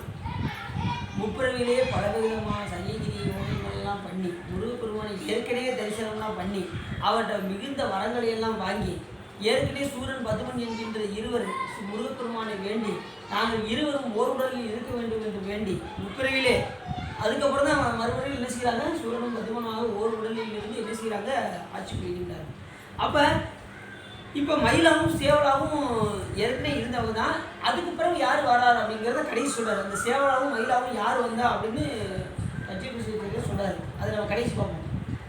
அப்படி வரும்போது அவருடைய தவம் எப்படிப்பட்டது அப்படின்னா, பண்டை பிறவிகளில் ஏற்கனவே பல பிறவிகளில் சிவபெருமானுக்கு தொண்டு செய்து அப்படி வந்த தவம். சும்மா எடுத்ததுன்னா சிவபெருமானெலாம் வழிபாடு பண்ண முடியாது. யாராலும் வழிபாடு பண்ண முடியாது. நீங்களோ நான் அரியனோ யாருமே வழிபாடு பண்ண முடியாது. இன்னொன்று எல்லாத்துக்கும் மேலே சிவபெருமானுடைய கருணை பாவை நம்ம மேலே பட்டால் தான் நம்ம என்ன செய்ய முடியும். இந்த பூ கட்டுறாங்க வரீங்களா, இந்த மாதிரி பூவே கட்ட முடியும். என்ன தொடவே முடியாது பூவை. அவன் வாட்டு கட்டட்டும் அப்படின்னு நம்ம விட்டுவோம். அது மாதிரி நமக்கு தொண்டு செய்யணுங்கிற எண்ணம் நமக்கு வராது. அப்போ சாமி பார்த்து புடம்போட்டு என்ன செய்வார், தேர்ந்தெடுப்பார். இது தன்னை நினைக்க வேண்டும், இது தன்னை வழிபாடு செய்ய வேண்டும் என்று சிவபெருமான் விரும்பி நம்மை தவத்தை செய்ய வைப்பார். தவம் செய்தால்தான் சிவம் வரும். தவம் செய்யலைன்னா சிவம் வராது. புரியுது அவங்களுக்கு? அப்போ தவத்தை நோக்கி தவமுடையாருக்கே அப்படின்னு வேறு சைக்கிள சார் யாருக்கு கிடைக்கும் அப்படின்னா, இந்த தொண்டு செய்கின்ற பாக்கி ஏற்கனவே தவம் செய்திருந்தால்தான் தவம் கிடைக்கும். அந்த தவம் எப்படி வரும்னாரு, ஞானசம்பந்தர் சொன்னார், என்ன புண்ணியம் செய்தனை என் நெஞ்சவே இருங்கடல் வையத்து முன்னை நீ கூறி நல்வினை பயனிலை. ஏற்கனவே நீ உப்பறையில் நல்வினை செய்திருந்தால் இப்போ பிறையில் வரும், இல்லைன்னா வராது. வானனை வாயார பண்ணியும் ஏத்தியும் வழிபடும், அதனாலே உனக்கு இந்த புண்ணியம் வந்திருக்குப்பா அப்படின்னு சொல்லி ஞானசம்பந்தர் சொல்றார். ஏற்கனவே பண்டை பிறவியில் சிவபெருமானை வழிபாடு செய்து அவரை போற்றி இருந்தால் இந்த பிறவியில் வரும், இல்லைன்னா வாய்ப்பே கிடையாது. நம்ம மாட்டு வீட்டில் தான் இருப்போம் நேரம். அந்த மாதிரி நிலைமை. அப்படி ஏற்கனவே அந்த பண்டை பிறவியில் செய்கின்ற தவமானது சூரபத்மனுக்கு கூட்டி வைக்க சூரபத்மனுடைய தவத்தை இவ்வளவு இப்போ நமக்காவது கணக்கு போட்டுறோம். நம்ம செய்கிற தவம் இவ்வளோதான் அப்படின்னு நம்ம கணக்கு போட்டுறோம். ஆனால் அவர் தவத்தை கணக்கே போட முடியாது. அந்த அளவுக்கு தவம் பண்ணியிருக்காரு சூரபத்மன். ஏன்னா முருகப்பெருமான் நேரில் சந்திக்க போறாரு. இது எவ்வளோ பெரிய தவம் சொல்லுங்க பார்ப்போம். முருகப்பெருமான் சந்திக்க போறாருன்னா அப்படி 6 சிவபெருமானை போல 6 திருமுகங்களை கொண்ட முருகப்பெருமான் அசைகின்ற உரையுடைய குதிரை பூட்டப்பட்ட தேரின் மீது ஏறி அருளினார். உடனே முருகப்பெருமான் தேரில் ஏறிட்டு 2000 வெள்ளம் என்ற பூதர் எல்லோரும் மாமரங்களையும் மலைக்கூட்டங்களையும் அலையில்லாத ஆயுதங்களையும் எடுத்துக்கொண்டு நெருங்கி சொந்தனர். எப்பவுமே போருக்கு போகும்போது சும்மா ஒரு ஆயுதத்தை மட்டும் வச்சுக்கிட்டு நான் எதையும் வென்று விட நினைப்பேன். முருகப்புறம் நினைச்சாலும் ஒரு வேலாயுதமே போதும், அதை மட்டும் எடுத்துட்டு போனாலே போதும். ஆனால் போர்னு சென்றாச்சுன்னா எல்லா விதமான ஆயுதங்களையும் எடுத்து செல்ல வேண்டும். ஒரு ஆயுதம் கூட வச்சுட்டு போகணும். ஏன்னா போருடைய முறை என்ன அப்படின்னா போர்க்கருவிகளை அனைத்தும் எடுத்து செல்ல வேண்டும். அதுதான் போர் முறை. அப்படிதான் ஏனாதி என்ன எல்லா விதமான ஆயுதத்தையும் எடுத்து சென்று சண்டை போடும்போது தான் அந்த கேடயத்தை திறந்தாரு. உடனே திருநீரை பார்த்து அவர் என்ன பண்ணாரு, போர் செய்வது போல் ஆக்ஷன் பண்ணுறாரு. அந்த மாதிரி போர் முறைகள் தான் இருக்கு. சரி, இப்படி ஆயுதங்கள் எல்லாம் எடுத்துக்கொண்டு சென்றார். அச்சமயத்தில் 6 திருத்தோழர்களுடைய முருகப்பெருமான் பக்கத்திலே இருந்த பூதர் அனைவரும் பூமியில் 8 திக்குகளும் வானம் என்னும் இவற்றில் எங்கும் நீங்காமல் சொல்கின்ற பகைவரான சூரபத்மனின் படையை நோக்கி ஏக்கம் கொண்டு பழைய வன்மையை இழந்து பின்வருமாறு சொல்லலானார். உடனே அவருடைய படையை பார்த்து இவங்கெல்லாம் கொஞ்சம் அப்படியே அஞ்சுற மாதிரி பயந்தாங்க. கொடிய செயல்களை செய்யும் சூரபத்மன் தான் செய்த தவத்தால் அடைந்த 1008 அண்டங்களும் அவருடைய தவத்தினால என்னென்ன வாங்கினார் சாப்பிட்ட 1000 அண்டங்களையும் 108 யுகங்களாக ஆள வேண்டும் என்று சிவபெருமானிடம் வர வாங்கினார். ஆனால் இப்போ பிள்ளையா கேட்கும்போது சண்டைக்கு வந்தார். அதுதான் அப்படியே தப்பாக போச்சு. ஆனால் வந்தது சிவபெருமான் தான் அவருக்கு தெரியல. அவர் குழந்தை தானே, எதை செஞ்சிட போகுது, அதுவும் வலுப்படைக்காத பாலனோடு நம்ம சண்டை போடுவதா அப்படின்னு ஒரு அந்த தன்மானம் அவருக்கு தடுக்குது. ஆமாம் சார், எப்பவுமே பார்த்தீங்கன்னா சில பேர் தன்னுடைய தன்மானத்தை விட்டு கொடுக்க மாட்டாங்க. எந்த ஒரு இதுலேயும் பார்த்தீங்கன்னா தன்னுடைய தன்மை ஒரு 4 இடத்துல போகும்போது செய்யும்போது தனக்குன்னு ஒரு ஸ்டைலில் ஒரு பாணியை உருவாக்கி கொண்டு அது தகுந்த மாதிரி செய்வாங்க. இங்கே வருங்க, நான் எது செஞ்சாலும் கரெக்டாக செய்வேன். அந்த தன்மானத்தை விட்டு கொடுக்க மாட்டாங்க. எது செஞ்சாலும் கரெக்டாக செய்வேன். இதுதாங்க. அதுக்கு கூட எதுவுமே என்றது நீங்கள் எதுவுமே எதிர்பார்க்க முடியாது. நான் ரூல்ஸை ஃபாலோ பண்ணுறவங்க அப்படிம்பாங்க. சில பேர் பார்த்தீங்கன்னா அது இதுபடி தான் நடப்பேன் அப்படின்னு தன்னுடைய தன்மானத்தை விட்டு கொடுக்க மாட்டாங்க. அப்படி இருப்பாங்க. சரி, இப்படி அசுரர்கள் வரத்திலே பெரியவர்கள், மாயவன்மையில் பெரியவர்கள், தோல்வன்மையில் மார்பன்மையிலும் பெரியவர்கள், இப்படி எல்லாத்துலேயும் பெரியவர்கள், சிறத்தன்மையிலும் பெரியவர்கள், பொருந்திய கைகளாலும் பெரியவர்கள், இவர்கள் அனைவரும் யமனை விட கூடியவராக இருப்பவர்கள் அப்படின்னு சொல்லி முருகப்பெருமான் சொல்கிறாங்க.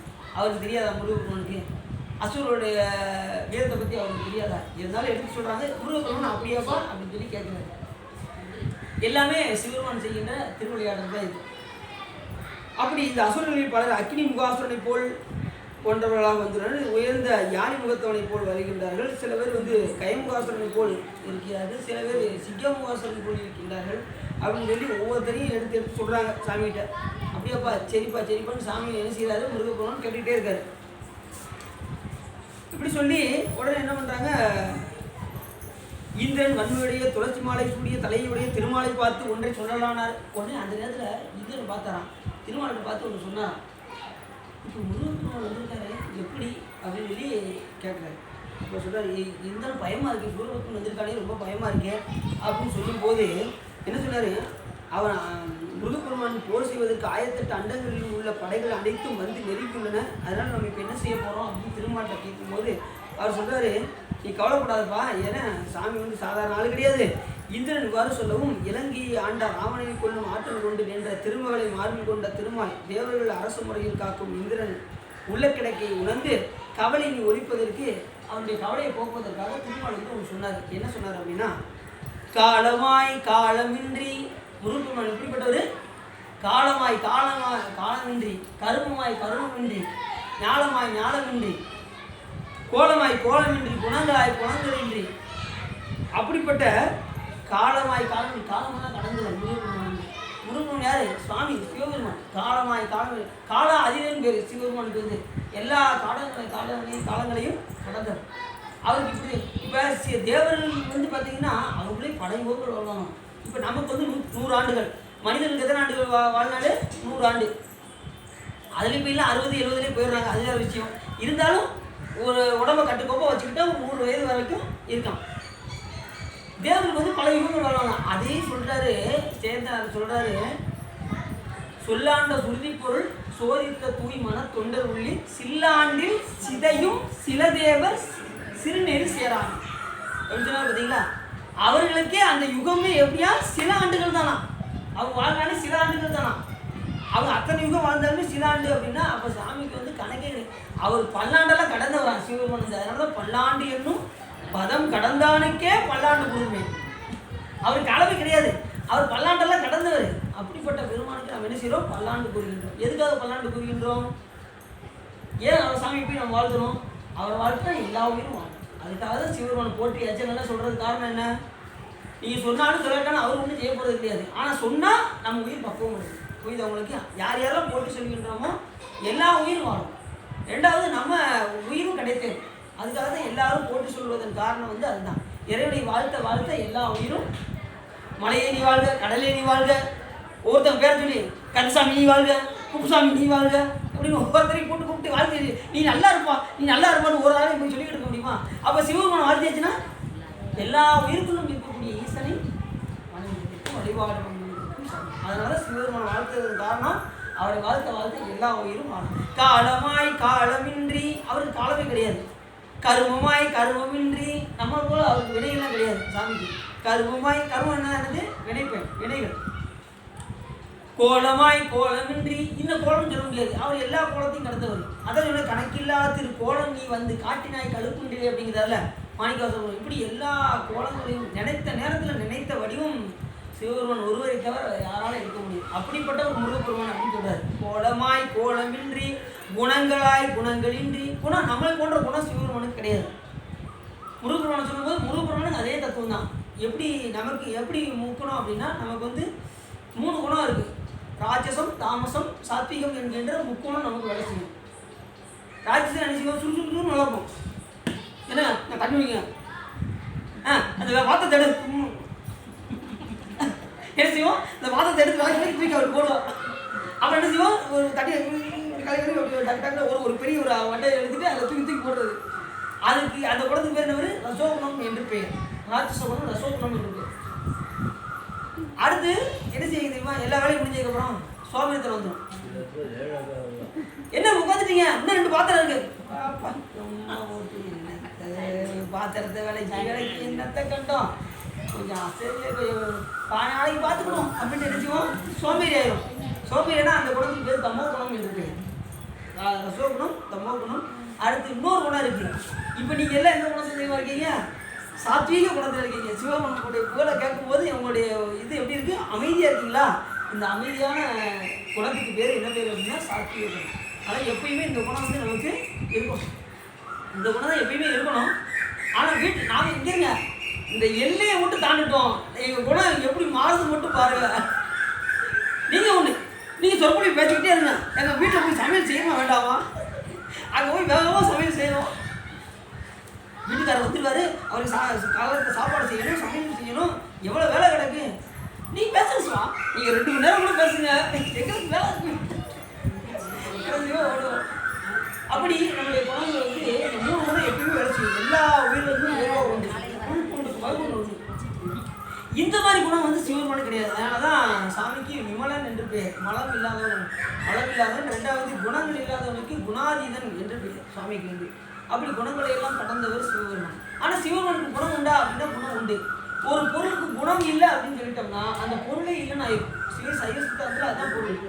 ஒரு பொருளுக்கு குணம் இல்லை அப்படின்ட்டா இப்போ தண்ணிக்கு ஒரு குணம் என்னது? சுவை. சுவைங்கிற இது பொருள்னா அது பொருளே கிடையாது. நெருப்புக்கு குணம் என்ன? சுடுவது. அது அதனுடைய குணம். ஆகாயத்துக்கு என்ன குணம்? அது விரித்து கொடுப்பது. எவ்வளவுதான் ஸ்பேஸ் இடவெளி கொடுத்துக்கிட்டே இருக்கும். அது வந்து அதனுடைய குணம். இப்படி குணங்கள் வந்து ஒவ்வொருக்கும் உண்டு. அதுபோல இறைவனுக்கு குணங்கள் உண்டா அப்படின்னா குணங்கள் உண்டு. அது நம்மை போன்ற முக்குணம் கிடையாது. சிவபெருமானுக்கு என் குணம்? தன்வயத்தினாதல், இயற்கை உணவினாதல், இயல்பாகவே பாசங்களில் இருந்து நீங்குதல், அடுத்து முற்றும் உணர்தல், தூய உடைமையினாதல், வரம்பில் ஆற்றல் உடைமை, வரம்பில் இன்பம் உடைமை, பேரின்பம், பேராற்றல், பேரறிவு, வரம்பில் இன்பம். இப்படி 8 வகையான வளங்கள் சாமிக்கு. அப்படி காலமாய் காலமின்றி, கருமமாய் கருமமின்றி, கோலமாய் கோலமின்றி, குணங்களாய் குணங்களின்றி, அடுத்து ஞாலமாய் ஞாலமின்றி. அவருக்கு எல்லா உலகமும் அவருக்கு. ஞானம் என்னது? உலகம் இருக்கு. எல்லா உலகத்தையும் சாமி வீட்டு எல்லா உலகத்தையும் கடந்து இருக்கக்கூடிய காரணத்தினால் ஞானமாய் ஞானமின்றி அனாதியாய் நங்களுக்கெல்லாம் மூலமாய் இருந்த வள்ளல் மூவிரு முகம் கொண்டு அங்கே நமக்காக என்ன செய்கிறாரு? மூவிரு முகங்கள் கொண்டு அங்கே முருகப்பெருமான் வீட்டிருக்கின்றார், நீ கவலைப்படாத அப்படின்னு யார் சொல்றா? திருமால் சொல்றாரு. இந்த பாட்டை யார் சொல்றா? திருமால் இந்திரன்ட்ட எடுத்து சொல்றாரு. நீ எப்படி என்னப்பா இப்படி நினைச்சிட்ட, நீ எதுக்கு பயப்படுற, நமக்கு முருகப்பெருமான் கூட இருக்கும்போது நீ ஏன் கவலைப்படுற அப்படின்னு அவருடைய முருகப்பெருமானுடைய தன்மையை பற்றி இந்த ஒரு பாட்டில் அழகாக சொல்றாரு. முக்கியமான பாட்டு, முடிஞ்சா மனப்பாடம் பண்ணிக்கலாம், அவ்வளோ சிறப்பான பாட்டு. மூலமாக எங்கும் இருந்த வள்ளல் மூவிரு முகங்கள் கொண்டு நமக்காக சுவாமி அந்த 6 முகங்களை கொண்டு வந்திருக்கின்றார், நீ கவலைப்பட வேண்டாம். மலைகள் மீதெல்லாம் திருவிளையாடல் செய்கின்ற குமரவேல். எல்லா மலைகள் தோறும் யார் இருப்பான்? இங்கே கந்தபுரத்தில் குன்றுதோர் ஆடல் செய்யும் குமரவேல் முடிஞ்சு போச்சு. அப்போ குன்றில் இருக்கும் இடமெல்லாம் யார் இருக்கா? முருகப்பெருமான் தான் இருக்கார். நீங்கள் இருக்கா திருப்பதிக்கு போனீங்க, அங்கே யார் இருக்கா? எல்லாரும் என்ன செய்வாங்க? அங்கே பெருமாள் இருக்காருன்னு போவாங்க. ஆனால் உண்மையிலே அங்கே இருக்கிறது முருகப்பெருமான் தான் இருக்கார். இவர் போய் என்ன செஞ்சார்? குளத்தை அப்படி மாற்றி வச்சிட்டாரு. உண்மையிலே அது வேங்கடாபுரம்னு சொல்லியே இவர் அறிஞர் பாடல் பாடியிருக்கார். இப்படி வேங்கடமலைன்னு பேர் அந்த இடத்துக்கு. அந்த மலையும் சுவாமி தான் விட்டிருக்கார். இப்படி எங்கெல்லாம் பார்த்தீங்கன்னா குன்று இருக்கும் இடமெல்லாம் குமரன் இருக்கும் இடமாக கொல்லப்படுகின்ற காரணத்தினால் குன்றுதோர் ஆடல் செய்யும் குமரவேல் வேறு என்னும் கொன்றிகள் வெற்பின் வந்து கோணங்கள் முழுதும் அங்கே சென்றுரை உயிர்கள் மற்றும் தேவரும் தன்பால் காட்டி அன்றொரு வடிவம் கொண்டது அயத்தியோ அறிந்தறிதான் என்று கச்சிபசுவாச்சியார் இங்கே அருமையாக அந்த பாடலில் சொல்கிறார். அப்படி மாயமாய் விளங்கும் மலையில் வந்து உலகங்கள் முழுவதையும் உலகங்களில் வாழ்கின்ற உயிர்கள் அனைத்தையும் தன் திருமேனியில் காட்டி அன்றொரு வடிவம் கொண்டு நின்றதனை அறிந்துள்ள நீ அதனை மறந்து விட்டாயோ என்று இந்திரனிடம் அவருடைய தன்மையெல்லாம் முருகப்பெருமானுடைய தன்மையெல்லாம் எடுத்து சொல்றார். அப்படி பொன்வடிவமாக விளங்கும் தாமரை இருக்கையை பிரம்மனாய் உலகங்களாய் பெருமான் படைப்பார். பிரம்மாவோட படைப்பார் முருகப்பெருமானு. அப்புறம் திருமால் போல் அவரே சொல்றாரு, திருமால் போல் காப்பான்னு திருமாலே சொல்றாரு. யாரை பார்த்து? இந்திரனை பார்த்து. அவர் திடீர்னு பிரம்மாவும் மாறுவார், திடீர்னு விஷ்ணுவாகவும் இருப்பார், அடுத்து அழித்து தொழில் செய்யக்கூடிய ருத்ராராகவும் இருப்பார், அடுத்து மறைத்தல் செய்யக்கூடிய மகேஸ்வரனாகவும் காத்தல் தொழில் செய்யக்கூடிய சதாசிவமூர்த்தியாகவும் முருகப்பெருமான் விளங்குவார் என்று அவற்றை எடுத்து சொல்றார். தூய்மான சிறுவரை போல் தோன்றி முதல்வரை சூழ்ந்துள்ள கொடிய அசுரையெல்லாம் விரைவாக அழித்து தன் திருக்கையில் உள்ள வேளாண் சூரபத்மனின் வன்மையும் நீக்குவார். நீ கவலைப்படாத, கையில் திருக்கை வேலை வச்சிருக்காரு, கவலையப்படாத, கண்டிப்பாக நம்ம தேவருடைய சிலையை மீட்பார் முருகப்பெருமான் அப்படின்னு சொல்லி எடுத்து சொல்றார். நீ அதனால் அஞ்ச வேண்டியதில்லை என்று சொல்லி வீரபத்திரர் சென்று தன் உடனே எப்பயும் பார்த்தீங்கன்னா வீரபத்திரர் முதல்ல கிளம்பிடுவார். நீங்கள் ஆர்டர் பண்ணுங்க, நான் போய் ஒரு வழி பண்ணிட்டு வந்துடுறேன் அப்படிம்பார். அதுபடி வீரபத்திரர் முதல்ல கிளம்பிட்டார். தன் வில்லை வளைத்து சற்று நேரம் வகைத்து நின்று அம்பு மலை வெய்து எதில் வருகின்ற அசுரர்களின் நெடிய தலைகள் தோள்கள் மார்புகள் அத்தனையும் வீச ஆரம்பிச்சிட்டார். ஆரம்பிக்கவுமே எடுத்ததுமே அம்பை எய்த ஆரம்பிச்சிட்டார். உடனே அப்படைகள் அழியாத தன்மையை பார்த்து வருந்தி எத்தனையோ படையை வீழ்த்தினாலும் ஒருத்தரும் அழிகிற மாதிரி தெரியல, எல்லாம் ஸ்ட்ராங்காக இருக்காங்க அந்த படைகள் பூராமே. ஏன்னா அவர் வாங்கின வரம் எப்படிப்பட்ட வரம்? சிவபெருமான்ட்ட வாங்கியிருக்காரு. அப்போ எப்படி இருக்கும் பாருங்க. உடனே முழுவதற் பொருளான குமர கடவுளின் அருகில் போய் சேர்ந்தார். சேர்ந்து எதுக்கியாரு? 2 பேரும் இப்போ பக்கத்தில் வந்தாச்சு. எல்லா உலகங்களையும் உடைய இறைவன் எய்கின்ற அளவில்லாத அம்புகள் கொடிகளை அழித்தன, அளவில்லாத அம்புகள் குடைகளை அழித்தன, அப்புறம் அம்புகள் படைக்கலங்களை அழித்தன, அடுத்து பொருந்திய யானைகளை அளவற்றவையும் அழித்தன, மேகத்தின் ஒளி போன்ற ஒளியுடைய தேருடன் அசுரர்களின் தலைகளை அளவற்ற அம்புகளில் போய் அழித்தன. சாமி இருக்கின்ற அம்புகளில் வீரவத்தவர் விட்டார், ஒன்றுமே ஆகலை, அப்படி இருந்தது. ஆனால் முருகப்பெருமான் விட்டது அத்தனை பேரும் ஒவ்வொரு வீழ ஆரம்பித்தாங்க. அப்படி வீழ ஆரம்பித்ததும்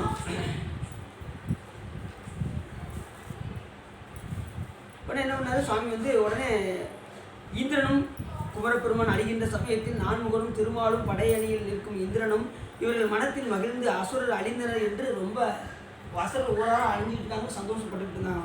அப்படி பட்டுக்கிட்டு இருக்கும்போது உடனே அசுரர் 108 யுகங்களாக தம்மை ஆள்கின்ற சூரபத்மன் எனப்படுகின்ற பழைய மண் முருகப்பெருமானுடன் எதிர்த்து நின்று பெரிய போர் செய்ய வேண்டி தேர் மீது நின்றதை உணர்ந்து ஆர்வமுடனே ஆரவாரம் செய்தார்.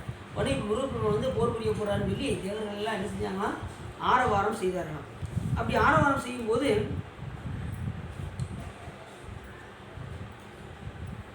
என்னாச்சு அப்படின்னா முருகப்பெருமான் எதிரே போகுமாறு சூழ்கொண்ட மேகத்தை போல அளவில்லாத செங்கன் அம்புகளை சூரபத்மன் எய்தார். யார் மேலே? முருகப்பெருமான் மேலே எய்தார். ஆர்வ பெருமான் அவரை சிறைபிடித்தல் முதலான தீய செயல்களால் கொடிய சூரபத்மன் விட்ட அம்புகள் அழியுமாறு என்று சொல்வதற்கு முன்னும் சிறந்த அம்பு மலையை சுழிந்தார். அதுக்கு மாறி முருகப்பெருமானும் அம்பை எய்தார். எங்கள் தலைவரான முருகப்பெருமான் விடுத்தருளியா உயர்ந்த அம்புகள் சூரபத்மன் எய்த அம்புகளை திரிபுரங்களை எரித்த தீயை போல் ஒரு இமைப்பொழுதுக்குள் அணிந்தன. எப்படி முத்திரம் எரிக்கும் போது எப்படி சாமி அந்த மத்தமலை அந்த வாசி மத்தமலையை எப்படி சாமி என்ன பண்ணாரு வில்லாக வளைத்தாரோ அதே போல சாமி என்ன செஞ்சாரா வில்லை வளைத்து அம்புகளை எய்தார். அத்தனை அசுரர்களும் அழிந்தார். இந்த திரிபுரத்தில் செய்யும் போது சிவபெருமான் எப்படி வெள்ளை பிடித்தாரோ அதே போல முருகப்பெருமான் என்ன செஞ்சாரோ அதே போல செய்தார். ஆர்வ பெருமான் 100 அம்புகளை விடுக்க வரும் சூரபத்மன் அம்புகளை அங்கேயே பொடியாகுமாறு செய்தார். அவர் விடுகின்ற ஒவ்வொரு அம்பையும் என்ன செஞ்சாரா சாமி பொடியாகுமாறு செய்தார். முருகப்பெருமான் எய்கின்ற அம்புகளை அந்த அசுரன் அழிப்பான். கொடி அந்த அசுரன் விடும் அம்புகளை முருகப்பெருமான் விரைந்து அழிப்பார். இப்படி மாறி மாறி என்ன செஞ்சாங்க 2 பேரும் மாறி மாறி அம்புகளை செய்தார். உடனே இவர் அம்புகளை பொடி செய்தார். அவர் விட்டு அம்பை இவர் பொடி செய்தார். இப்படி செஞ்சுக்கிட்டே இருந்தாங்க. இப்படி நிறைய அழிஞ்சிட்டே வந்தாங்க.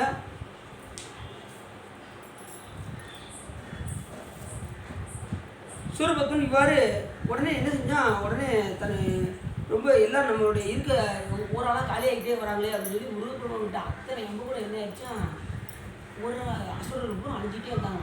இப்போ என்ன செஞ்சா இப்போ தனியால் சூரபத்மன் இருந்தார். உடனே தன்னுடைய தாயாகிய மாயையை நினைத்தார். அவருடைய தாய் பேர் என்ன பேர் மாயை. காசிம முனிவருடைய மனைவி பேர் மாயை. அவருக்கு மகனாக பிறந்தவர் தான் சூரபத்மன். உடனே தன் தாயை நினைத்தாரான். இங்கனம் எண்ணி தன் தாயான மாயை என்பவளை சூரபத்மன் நினைந்தான்.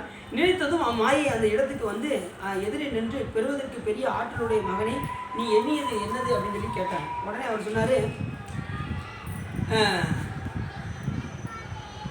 நான் ஒருவன் மட்டுமே அழியாது இருக்கின்றேன். நம்முடைய படைகள் எல்லாம் அழிஞ்சிச்சு, நான் ஒருவன் மட்டுமே அழியாது இருக்கின்றேன்.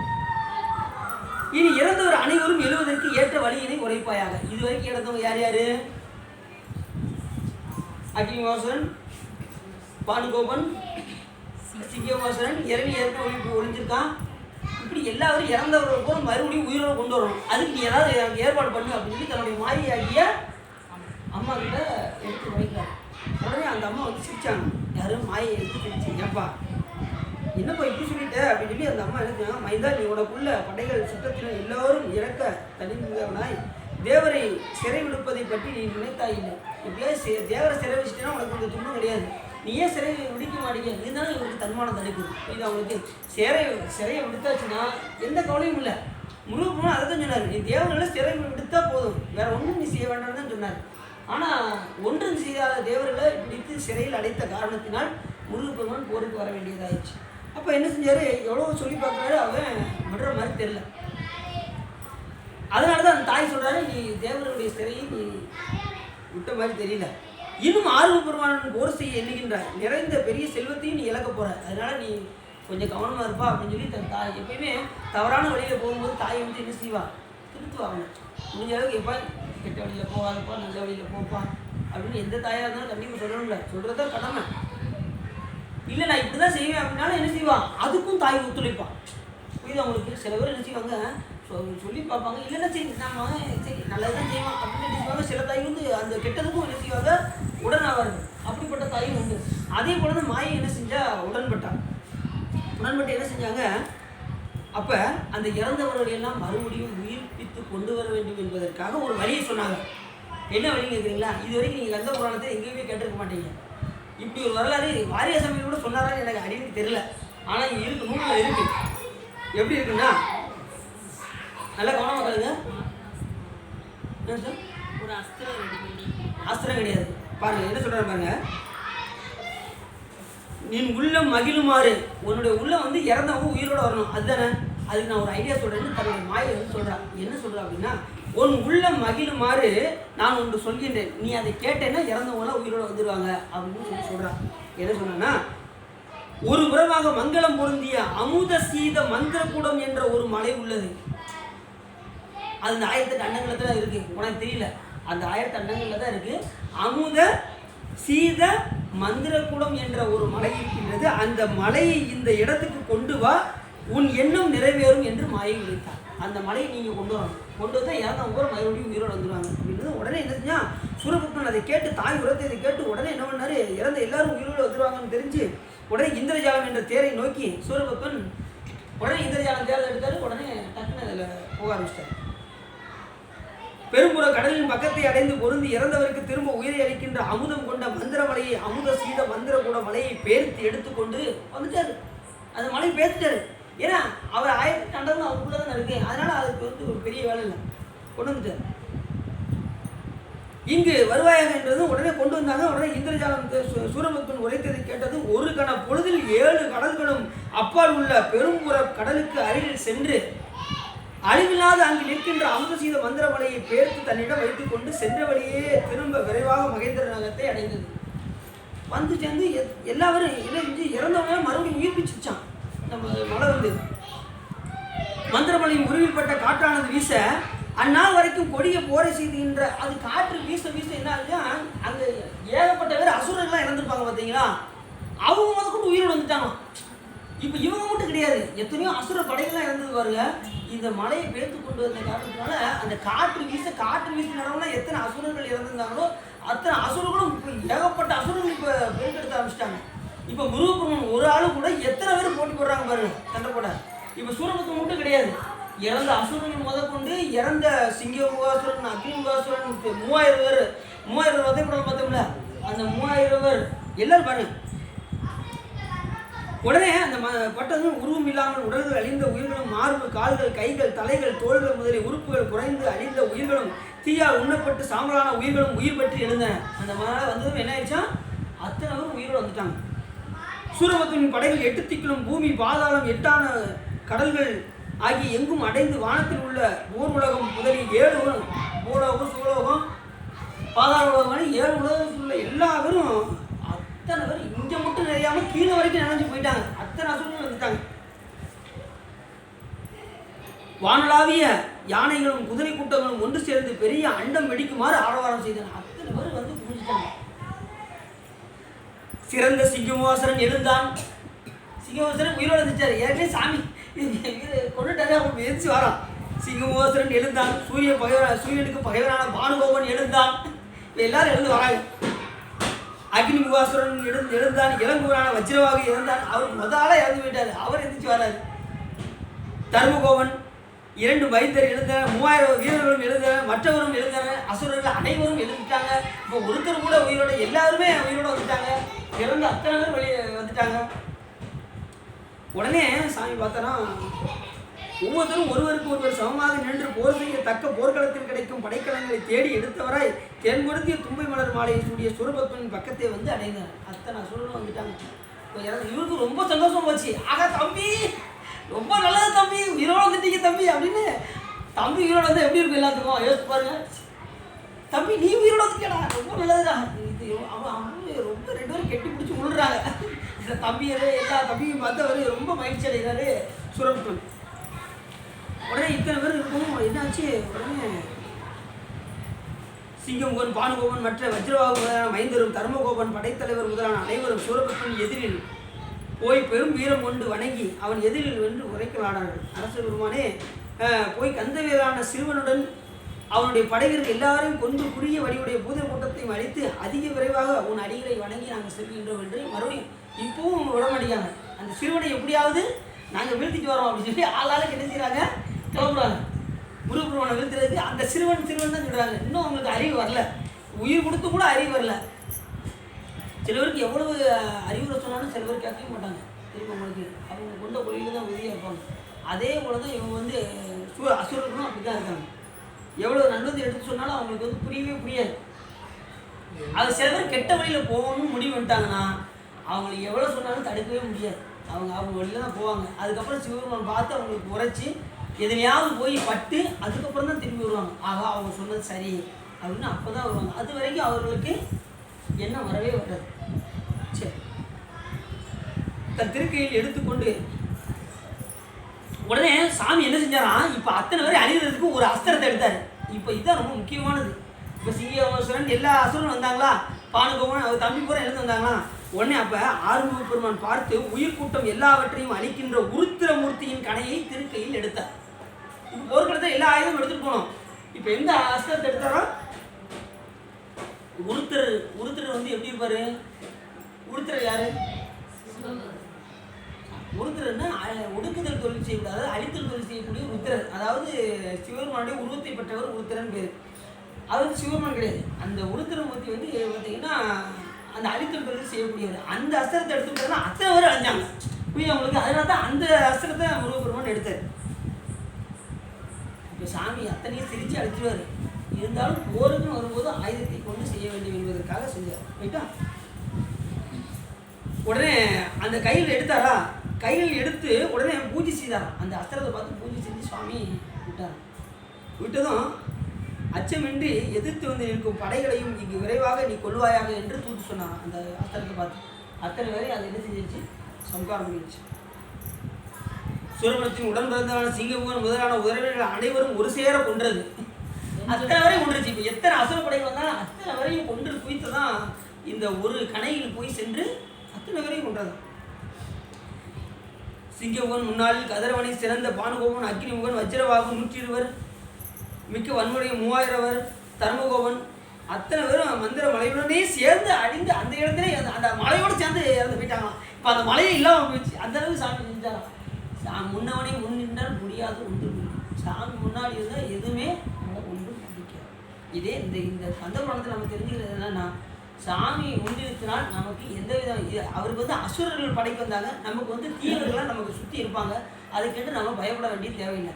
நாம் முன்னவனே முன்னின்றால் முடியாது ஒன்றும் இல்லை என்பது போல நாம் சிவபெருமானை சார்ந்தால், முருகப்பெருமானை சார்ந்தால் நமக்கு கூட இருக்கிறவங்க சுற்றத்தார்கள் எல்லாருமே நமக்கு நல்லதாக செய்வாங்க, நம்மளை உயர்ந்தவராக போட்டுவார்கள். புரியுது அவங்களுக்கு? நமக்கு எந்த விதமான சூழ்நிலையில் நமக்கு எந்த விதமான நமக்கு தீங்கு செய்ய வரணும்னு நினைச்சா கூட அவங்க என்ன செய்வாங்க? அவங்கள சாமி பார்த்துக்குவார். புரியுது அவங்களுக்கு? அதனால நம்மளுடைய பணியை நம்ம செஞ்சுக்கிட்டே இருக்க வேண்டியது, மற்றதெல்லாம் சாமி பார்த்துக்குவார். புரியுது அவங்களுக்கு? சரி, அப்படி செஞ்சதும் உடனே சாமி அப்படி பார்த்தாரு. என்னடா செய்யலான்னு நினச்சிட்டு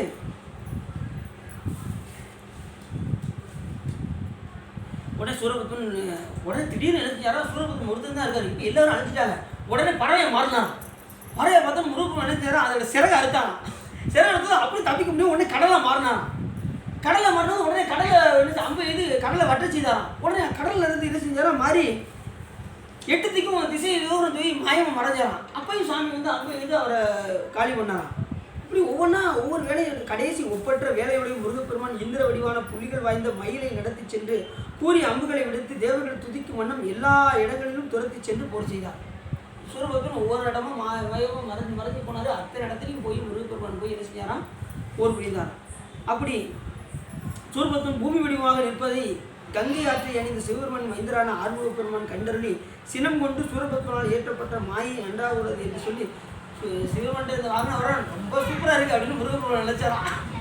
அவர் ஏன்னா எப்படிலாம் வந்து சண்டை போடுறாரு பாருங்க. அப்போ அத்தனை அளவுக்கு சிவபெருமான் வரவங்க போய் தானே இப்படி சண்டை போடுறாரு, இல்லைன்னா வாங்க முடியுமா?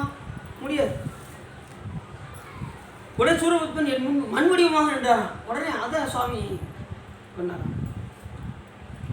ஒப்பற்ற வேலையேந்திய முருகப்பெருமான் விடுத்தள்ளி அம்புகள் உலக அனைத்தும் ஊழிக்காலத்தில் வந்து வளைந்து உண்கின்ற கடலின் கூட்டம் போல் வீசிக்கொண்டு சூரபத்மன் கொண்டிருந்த மண் வடிவத்தை சூழ்ந்து கொண்டார். அவர் விடுக்க அத்தனையும் சூழ்ந்து உடனே என்ன செய்வார்? ஒவ்வொரு வடிவமாக எடுத்தார். கடைசி என்ன செஞ்சார்? மாமரமாக ஆயினார். உடனே என்ன செஞ்சார்? 1000 கோடி மன்மதர்களில் அழகெல்லாம் உடனே இப்போ வந்து என்ன செஞ்சார்? ஒவ்வொரு விதமாக அடிச்சுக்கிட்டே வந்தார். ரொம்ப கோபம் பார்த்தாரு. கோபம் ஒன்றில் இடத்தெல்லாம் ஒவ்வொரு வடிவமாக எடுத்தார். அத்தனையும் சாமி வந்து ஒவ்வொரு ஆயுதத்தை கொண்டு அவரை இது பண்ணிகிட்டே இருந்தார். அடுத்து சிவந்த திருக்கையினால் 1000 கோடி அம்புகளை எடுத்து அவற்றை பார்த்து சொல்லலானார். மாயை முழுவதையும் இங்கு அழித்து விளக்குவீராக. இப்போ ஒவ்வொரு மாயமாக செஞ்சுக்கிட்டு இருந்தானா, ஒரு 1000 கோடி அம்புகள் எடுத்து விட்டாராம். அத்தனை மாயை ஒளிந்ததான் சூரபத்மன். இப்போ மாய வித்தையும் இல்லாமல் போச்சு. இப்போ ஒவ்வொன்றா காரியம் பண்ணி கடைசி மாய வித்தையும் இல்லாமல் ஆயிடுச்சு. இப்போ என்ன ஆச்சு அப்படின்னா, கடைசி இப்போ தான் ரொம்ப முக்கியமான இடம். இன்றைக்கி கொஞ்சம் கூட ஒரு 5 நிமிஷம் ஆகும், அதெல்லாம் ஒன்றும் பிரச்சனை இல்லையா?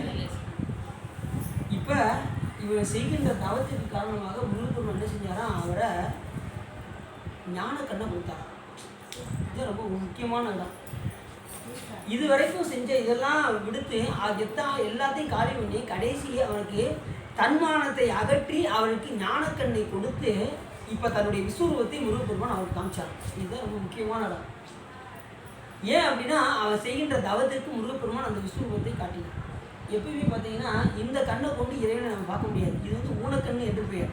ஊனக்கண் பார்க்கும் உணராப்பதியை ஞானக்கண்ணின் சிந்தை நாடி உராத்துணை தேர்த்தி என பாசம் உருவ தன்னிலெல்லாம் பதிவிதி என்னும் அஞ்செழுத்து என்பது சிவஞான போத சுத்தம்.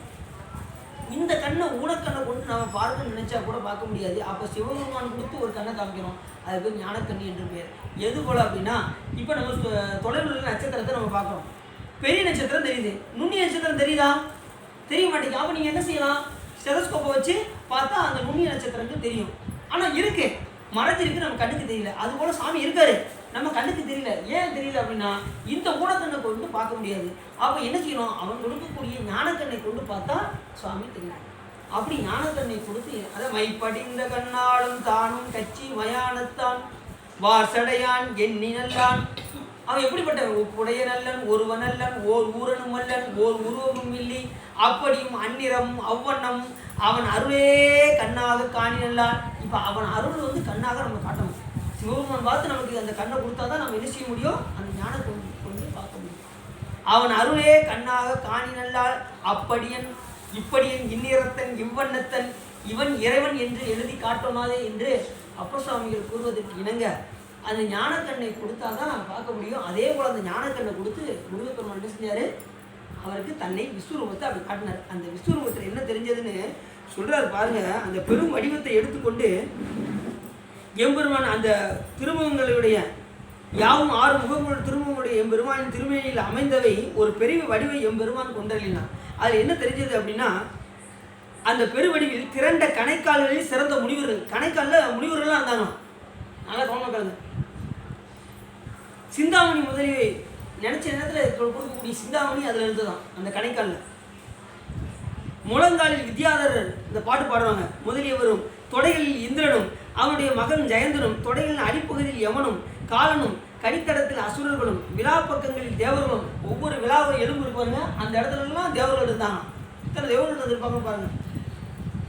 மூலாதாரத்தில் நாகர்களும், கோசப்பகுதியில் அமிர்தமும், கொப்பூலில் கருவில் பொருந்தும் உயிர்களும், மார்பில் பல கலைகளும். அப்போ எல்லா உயிரும் எங்கே இருக்கு? சாமியுடைய தொப்புள் கருவில் வந்து எல்லா உயிரும் தங்கியிருக்கான். அப்போ எவ்வளோ இருக்கும் பாருங்க. மார்பில் பல கலைகளும், சீதாக பொருந்திய ரோமங்களில் அண்டங்களும், ஒவ்வொரு முடியிலையும் ஒவ்வொரு அண்டங்கள் இருக்கான். பார்த்துக்கோங்க, முருகப்பெருமானுடைய ஒவ்வொரு முடியிலையும் எத்தனையோ கோடி அண்டங்கள் அதில் இருக்கான். அகன்ற தோள்களில் சிவந்த கண்களுடைய திருமாலும் 4 குணம் பொருந்தி நிற்க மென்மையான பூவிதழ் போன்ற செவ்விதழ் கை விரல்களில் தேவ மங்கையரும், கை விரலில் கூட தேவ மங்கையர்கள்லாம் இருக்காங்க. கண்டத்தில் ஒளி என்று சொல்லிக்கின்ற ஒளியும் அக்னியும், அழகிய வாயில் வேதமும், பற்களில் எழுத்துக்களும், நாவில் சிறந்த ஆகம வேதங்களும், நல்ல உதட்டில் மணிவின் வித்தைகளும், மூக்கில் வாயுதேவனும். முருகனோட மூக்கில் வாயுதேவன் இருக்காரு. ஏன்னா அங்கே சுவாசம் அங்கே தானே, அதனால வாயுதேவன் அங்கே இருக்கிறது. கண்களில் சந்திர சூரியனும், செவியில் திக்குகளும், அழகாக நெற்றி பகுதியில் பிரணவமும், தலையில் பரமான்மாவும், முறையாக பொருந்திய காணப்பட மாறுபாடின்றி விளங்கும் தன் ஒப்பற்ற வடிவத்தை காணும் வண்ணமாக முருகப்பெருமான் நின்றறினார். அப்படி விஸ்வரூபத்தை இந்த இது கேட்குறதே உங்களுக்கு சிவபுண்ணியம். சாமியுடைய முருகப்பெருமானுடைய இந்த தோற்றத்தை நீங்கள் கேட்குறீங்க பார்த்தீங்க, இது வந்து அளவில்லாத புண்ணியம். இந்த விஸ்வரூபம் எல்லாருக்கும் கிடைக்காது. நமக்கு சாமி இந்த இடத்துல வாசித்து சொல்லவாத வச்சுருக்காரு. அதுவே நமக்கு பெரிய வாசிப்பதும் நீங்கள் கேட்பதும் இறைவனுடைய மிகப்பெரிய கருணை. அப்படி அது தன்னுடைய விஸ்வரூபத்தை காமிச்சு முடிச்சு அடுத்து என்ன செய்யறான்? அடுத்த நிமிஷமே அந்த ஞானக்கண்ணை பழையபடி எடுத்தாராம்.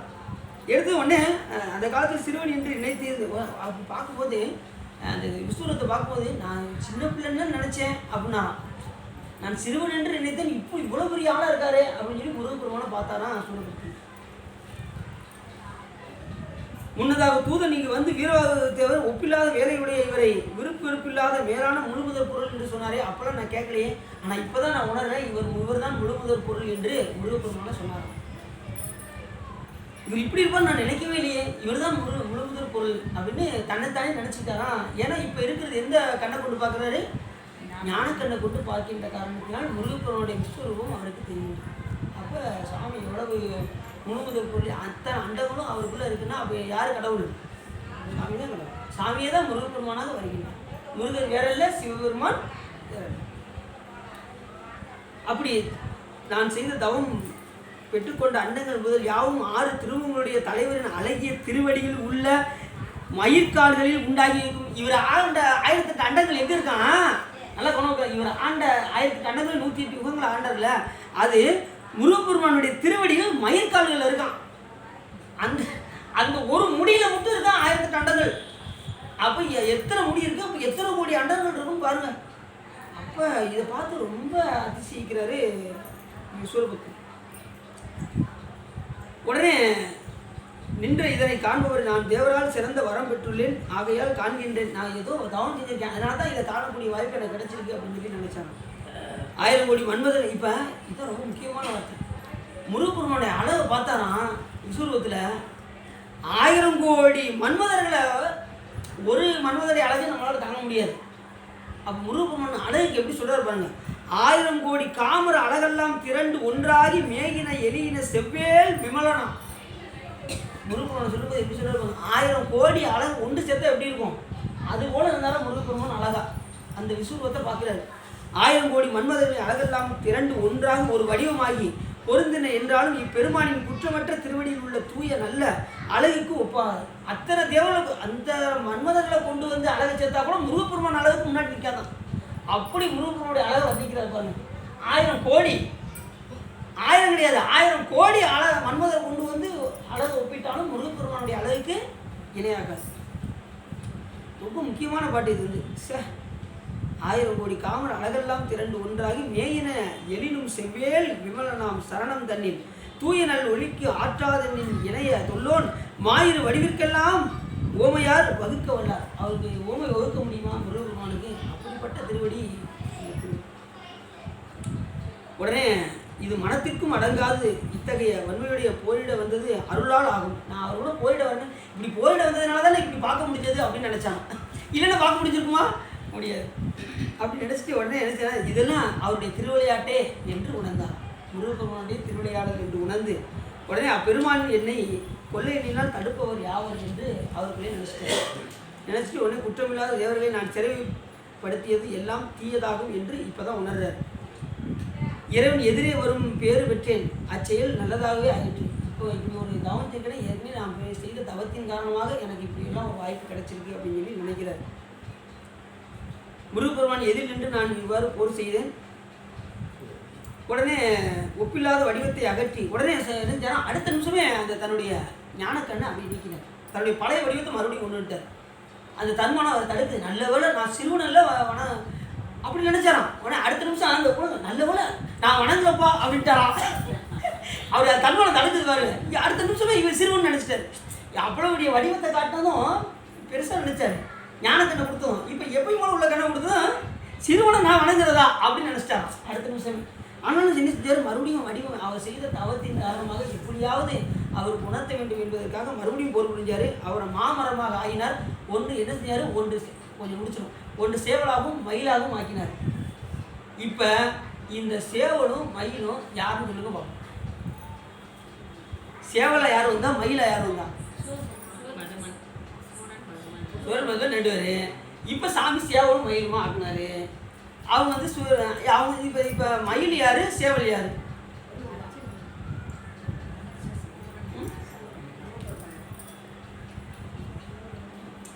சூரபத்மனை தான் 2 பேரும் ஆகிட்டாரு. வேலாயத்தை எடுத்து விட்டாரு. வேலாயத்துக்கு தூ சொன்னாரு. போய் அவங்க அம்மாவா இல்லை இல்லை நல்லது. வேலாயுதம் போச்சு நேராக 2 கூறாக ஆக்கி ஒன்று சேவலாகவும் ஒன்று மயிலாகவும் ஆக்கியது. இந்த மயில் யார் அப்படின்னா சூரபத்மன். அதாவது இதுக்கு முன்னாடி யாருன்னா அது வந்து இந்திரன். மயிலாக இருந்தது இந்திரன், சேவலாக இருந்தது அக்னி தேவன். நல்லா தெரியும், அக்னி தேவன் தான் சேவலாக இருந்தார். இப்போ மறுபடியும் நீங்கள் உங்கள் இடத்துக்கு செல்லுங்கள் என்று முருகப்பெருமான் சொல்ல மறுபடியும் சேவலும் மயிலுமாக சூரனும் பத்மனும் வந்து இருந்தாங்க. அது வரைக்கும் சேவலும் மயிலாக யார் இருந்தாருன்னா மயிலாக இந்திரனாகவும் சேவலாக அக்னி தேவனும் இருந்தார்கள். இந்த போர் முடிஞ்சதுக்கப்புறம் மறுபடியும் அவங்க பதவிக்கு போயிட்டாங்க. மறுபடியும் சுவாமி என்ன செஞ்சாரு, அவரை மயிலாகவும் சேவலாகவும் ஆக்கி கொண்டார். யாரை? சூரபத்மன். அப்படிப்பட்ட ஒரு சிறப்பு வாய்ந்த ஒரு இதுதான் இந்த சூரபத்மனுடைய அதே புராணம். இன்னைக்கு வந்து கிட்டத்தட்ட ஒரு 3/4 நம்ம வந்துட்டோம் இந்த புராணத்தில். இன்னும் 2 காண்டம் இருக்குது. இப்போ வந்து இன்றைக்கி வதை புராணம் முடிஞ்சிருச்சா, அடுத்து வந்து இப்போ இவருக்காக தவசம் கொடுக்கறதுக்கு ஒருத்தர் ஒளிஞ்சிருக்காரு. யார் சொல்லுங்க பார்ப்போம்? இரணியன் அங்கே இருக்காரு. அவர் என்ன ஆனாருன்னு பார்க்கணும். மீட்சி இன்னும் அந்த தேவர்கள்லாம் மறுபடியும் மீட்சி அடைஞ்சாங்களான்னு பார்க்கணும். சிறையிலேருந்து மீட்டதை பார்க்கணும். இது இந்த காண்டம் முடிஞ்சிச்சுன்னா அடுத்து வந்து தேவகாண்டம், முருகனுடைய திருக்கல்யாணம்லாம் இருக்குது. அதுக்கப்புறம் தட்சகாண்டம். தட்சகாண்டத்தில் என்னென்னா இவங்க தேவர்கள்லாம் எப்படி சிறை பிடித்து வைத்தான், எதனால் இவங்கெல்லாம் துன்பப்பட்டாங்க அப்படிங்கிற காரணத்தை சொல்லணும். கந்தபுராணம்னு சும்மா கிடையாது, அந்த காரணம் சொல்லணும்ல. எதுக்காக தேவர்களை சிறை அடைத்தார்கள், ஏன் தேவர்கள் துன்பப்படணும், அதுக்கு காரணம் என்ன, அந்த தட்ச யாகத்தில் போய் கலந்து கொண்டதை அதை எப்படி விவரிக்கிறாங்க அப்படிங்கிறத நம்ம அந்த காண்டத்தில் பார்ப்போம் என்று சொல்லி இந்த சூரபத்மனுடைய வதைப்படலத்தை இன்னைக்கு சூர சம்காரம் முருகப்பெருமான் செய்து அருளினார். எதை வைத்து? அந்த வேலினை கொண்டு. அந்த வேலை எப்படி இருக்கும்? சதகோடி சூரியர்களை ஒருங்கிணைத்து அதை உருக்கட்டி கருக்கட்டி வார்த்தால் என்ன ஒரு ஆற்றலோ அந்த முருகப்பெருமானுடைய கையில் உள்ள அந்த திருக்கை வேலுக்கு உண்டு. அப்படிப்பட்ட சதகோடி சூரியரை அருணிநாதன் மிக அருமையாக சொல்வார். அருண தனபன புயக சுதிகையில் அகில புவனமும் உதவும் அடைமகள் அமலையாரி அந்தரி சுந்தரி இமய மாமையில் அம்பை சுயம்பகி அச்சுத சகோதரி அனைத்தும் வேத தலைவி அற்புத புராதனி வரப்பிரகாச பிரகதி அங்கு குண்டல வேத சாம்பவி பிம்ப கிஞ்சிக பூவை பூங்கடி அச்சத லட்சத பத்திர இவத்திடு அச்சத லட்சி அச்சி சடச்சேரி ஆயுதிரும் ஐந்தன் முகம் ஆயிரம் விளங்கியது ஒரு ஆறுதர வந்தரும் ஆறுமுக புண்டரிகள் அருமறை திறந்துவன் சங்கிராம கற்கிமுகிய அபயமட அஞ்சல் என்று கீரனுக்கு உதவி அரசரிய வாமனம் முனிக்குறு தமிழ் திறமையும் வேதிதமாக வேதித்த கடவுள் புலவன் அனுபூச்சித்த பவக்கடலில் புகாதியனை விரவி எடுத்து அருள் வைத்த கடல் கிருபாகரன் ஆசில்லாத தபோதர இன்பூரும் வாசிகாதீத மனோலய மஞ்சரன் அகரும் முகமத களவு வரிமல முக விகட முகப்பட கடின புலகிதன் மரகத வச்சை திவாகர வடிவை உருக்கி வடித்த திருக்கைவேல் என்று அருணிநாத பெருமான் மிக அருமையாக அந்த திருக்கைவேலை சொன்ன காரணத்தினால் அந்த திருக்கைவேலை கொண்டு முருகப்பெருமானுக்கு யார் கொடுத்தா?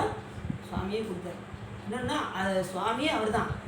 அவரே தனக்குத்தானே மகனாகி தனக்குத்தானே தத்துவம் கேட்டு தனக்குத்தானே என்ன செஞ்சார்?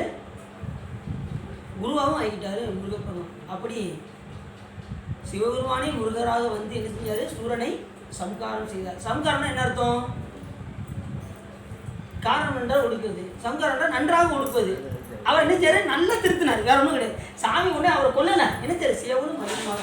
இப்போ கம்சனை கண்ணன் கொன்றான்னு வரும். கண்ணன் கொன்றாரா? இப்படி ஒவ்வொரு இதுலையும் பார்த்தீங்கன்னா இது ராவணனை ராமர் கொன்றார். ஆனால் முருகப்பெருமான் சூரபத்மனை கொல்லவில்லை. என்ன செஞ்சார்? அவரை சேவலும் ஐயமாக ஆக்கினார், அவருக்கு அருள் செய்தார். அதே போல தச்சனையும் எச்சனையும் தலையெடுத்து தேவர்களும் அவர் கொல்ல வந்தார். சாமி தச்சனை தலையெடுத்தார், எச்சனை தலையெடுத்தார். என்ன செஞ்சார்? அதுக்கு பேர் ஆட்டு தலையை பொறுத்தினார். ஏன் அப்படின்னா அசுரர்கள் முழுவதும் எல்லா பேரும் திருந்தும் பொருட்டு எவ்வளவு வாய்ப்பு கொடுக்கணுமோ கொடுப்பாரு. நமக்கும் அதே போல தான், நமக்கு திருந்தறதுக்கு நிறைய வாய்ப்பு கொடுப்பாரு. நாம் என்ன செய்வோம்? மறுபடியும் அந்த தப்பை செஞ்சுக்கிட்டே இருப்போம். சாமி எவ்வளோ வாய்ப்பு கொடுப்பாரு, இப்பயாவது திருந்துவான், பிற திருந்துவான் அப்படின்னு சாமி பார்த்துக்கிட்டே இருப்பாரு. நம்ம வழக்கம் போல இந்திய தொலைக்காட்சிகள் முதல் முறையாக அங்கே மீண்டும் என்ன செய்வோம்? தவறுகள் செய்து கொண்டே தான் இருப்போம். அது வினை கணக்கு ஏறிக்கிட்டே இருக்கும். குடும்ப அளவுக்கு நாம் அந்த தவறான வழிக்கெல்லாம் போகாமல் செல்போனும் நல்ல விஷயங்களாக பாருங்கள், டிவியில் நல்ல விஷயங்கள் பாருங்கள். சரிதானா? இறைவனை பற்றி இது திருமுறைகள்லாம் கேளுங்க, தொடர்ந்து நல்ல நல்ல விஷயங்களாக கற்றுக்கொள்ளுங்கள் என்று சொல்லி இதுகாலம் உள்ளம் நிறைந்து உகை சிறந்து இந்த சூர சம்காரத்துக்கு வந்திருந்த அனைவருக்கும் நன்றி கூறி முருகப்பெருமானுடைய அருள் பேரருள் உங்களுக்கு கிடைக்க வேண்டும் என்று வாழ்த்தி சாமியுடைய திருவருள் உங்களுக்கெல்லாம் கிடைக்க வேண்டும் என்று சொல்லி இந்த சம்காரத்துக்கு வந்து கலந்து கொண்ட உங்கள் அத்தனை பேருக்கும் நன்றி சொல்லி இன்று மிகப்பெரிய ஒரு சிறப்பு இந்த புராணத்தை. நீங்கள் இன்றைக்கி வந்து ஆணவமலம் அழியக்கூடிய நேரம். நேற்று வந்து என்னது? தன்மமலம், இன்றைக்கி வந்து ஆணவமலம். இதை கேட்ட எல்லாருக்கும் ஆணவமலமானது என்ன ஆயிரும்? கூடிய சீக்கிரத்தில் வெளிவடைந்து இறுதியில் சிவகதி அடைவர். இந்த கந்த புராணத்தை யார் ஒருவர் காதல் கொண்டு கேட்கின்றார்களோ அவருக்கு என்ன ஆகுமா? இந்திர பார்முதல் விண்ணுலகத்தில் போய் சேர்ந்து அங்கு உள்ள இன்பங்களை எல்லாம் அனுபவித்து மறுபடியும் என்ன செய்வாங்கன்னா இங்கே வந்து நினைத்தது முற்றி என்னென்னலாம் நினைக்கிறாங்களோ அதெல்லாம் நடக்குமா? இந்த புராணத்தை காதலோடு கேட்கணும்னு நினைத்தது முற்றி இறுதியில் சிவகதி அதனில் சேர்வர் என்று கந்த புராணம் தண்ணி காதலித்து ஓதுவர் அப்படின்னு சொல்லி அந்த புராணம் சொல்லுது. அதுபோல் யார் கந்த புராணத்தை கேட்டவர்களுக்கெல்லாம் இந்த பிறவியில் என்னென்ன நினைக்கிறீங்களோ அது பூராமே நடக்கும். இப்படி எல்லாருக்குமே நடந்திருக்கு, அது உங்களுக்கே தெரியும். அடியனுக்கே நடந்திருக்கு, பார்த்துக்கோங்க. பெரிய சிறப்பு. கந்த புராணம் பேசி சாமி குழந்தைய கொடுத்தாருன்னா அவன் எந்த அளவுக்கு சிறப்பு பார்த்துக்கோங்க.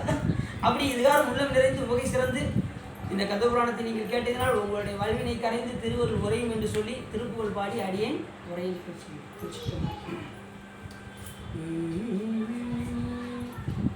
என்ன பாட்டு பண்ணலாம்? சரி.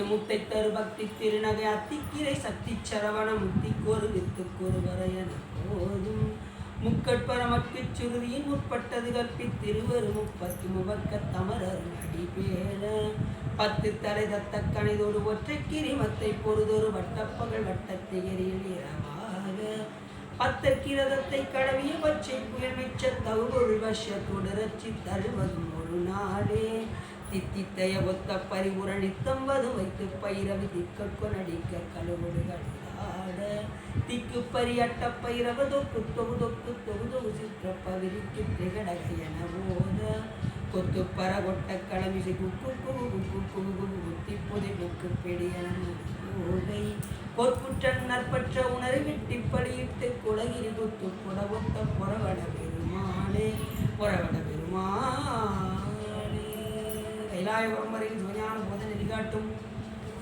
வெள்ளை பைவாய் மிகண்டான் திதிக்கும் விஞ்ஞான பானுவாய் உயிலாரும் வழி திருவாவுடு தெரிவாள் ஒரு நமச்சிவாய தேவன் சைலாதி மரபடியும் திருவரம்பு நீதூளி தலைக்கு மாதோ ஆறில் தடந்தோள் வாழ்க அறுமுகம் வாழ்க வெப்பை குருசி தனிவேல் வாழ்க உப்புடம் வாழ்க செவ்வேல் ஏறி மஞ்சை வாழ்க யானதன் அணங்கும் வாழ்க மாறிலா வள்ளி வாழ்க வாழ்க சீர் அடியாரெல்லாம் வாழ்க சீர் அடியாரெல்லாம் வாழ்க சீர் அடியாரெல்லாம் வான்முகில் வளாதவிக மணிவளம் சுரக்க நன் கோன்முறை அரசு செய்ய குறைவில்லாத இர்கள் வாழ்க நான் மறை அறங்களோங்க நற்றமும் வெல்மல்க மேன்மைகள் சைவ நீதி விளங்குக உலகமெல்லாம் அரகணம பார்வதீபதே போற்றி சிவேல்களுக்கு சிற்றம்பலம் தில்லை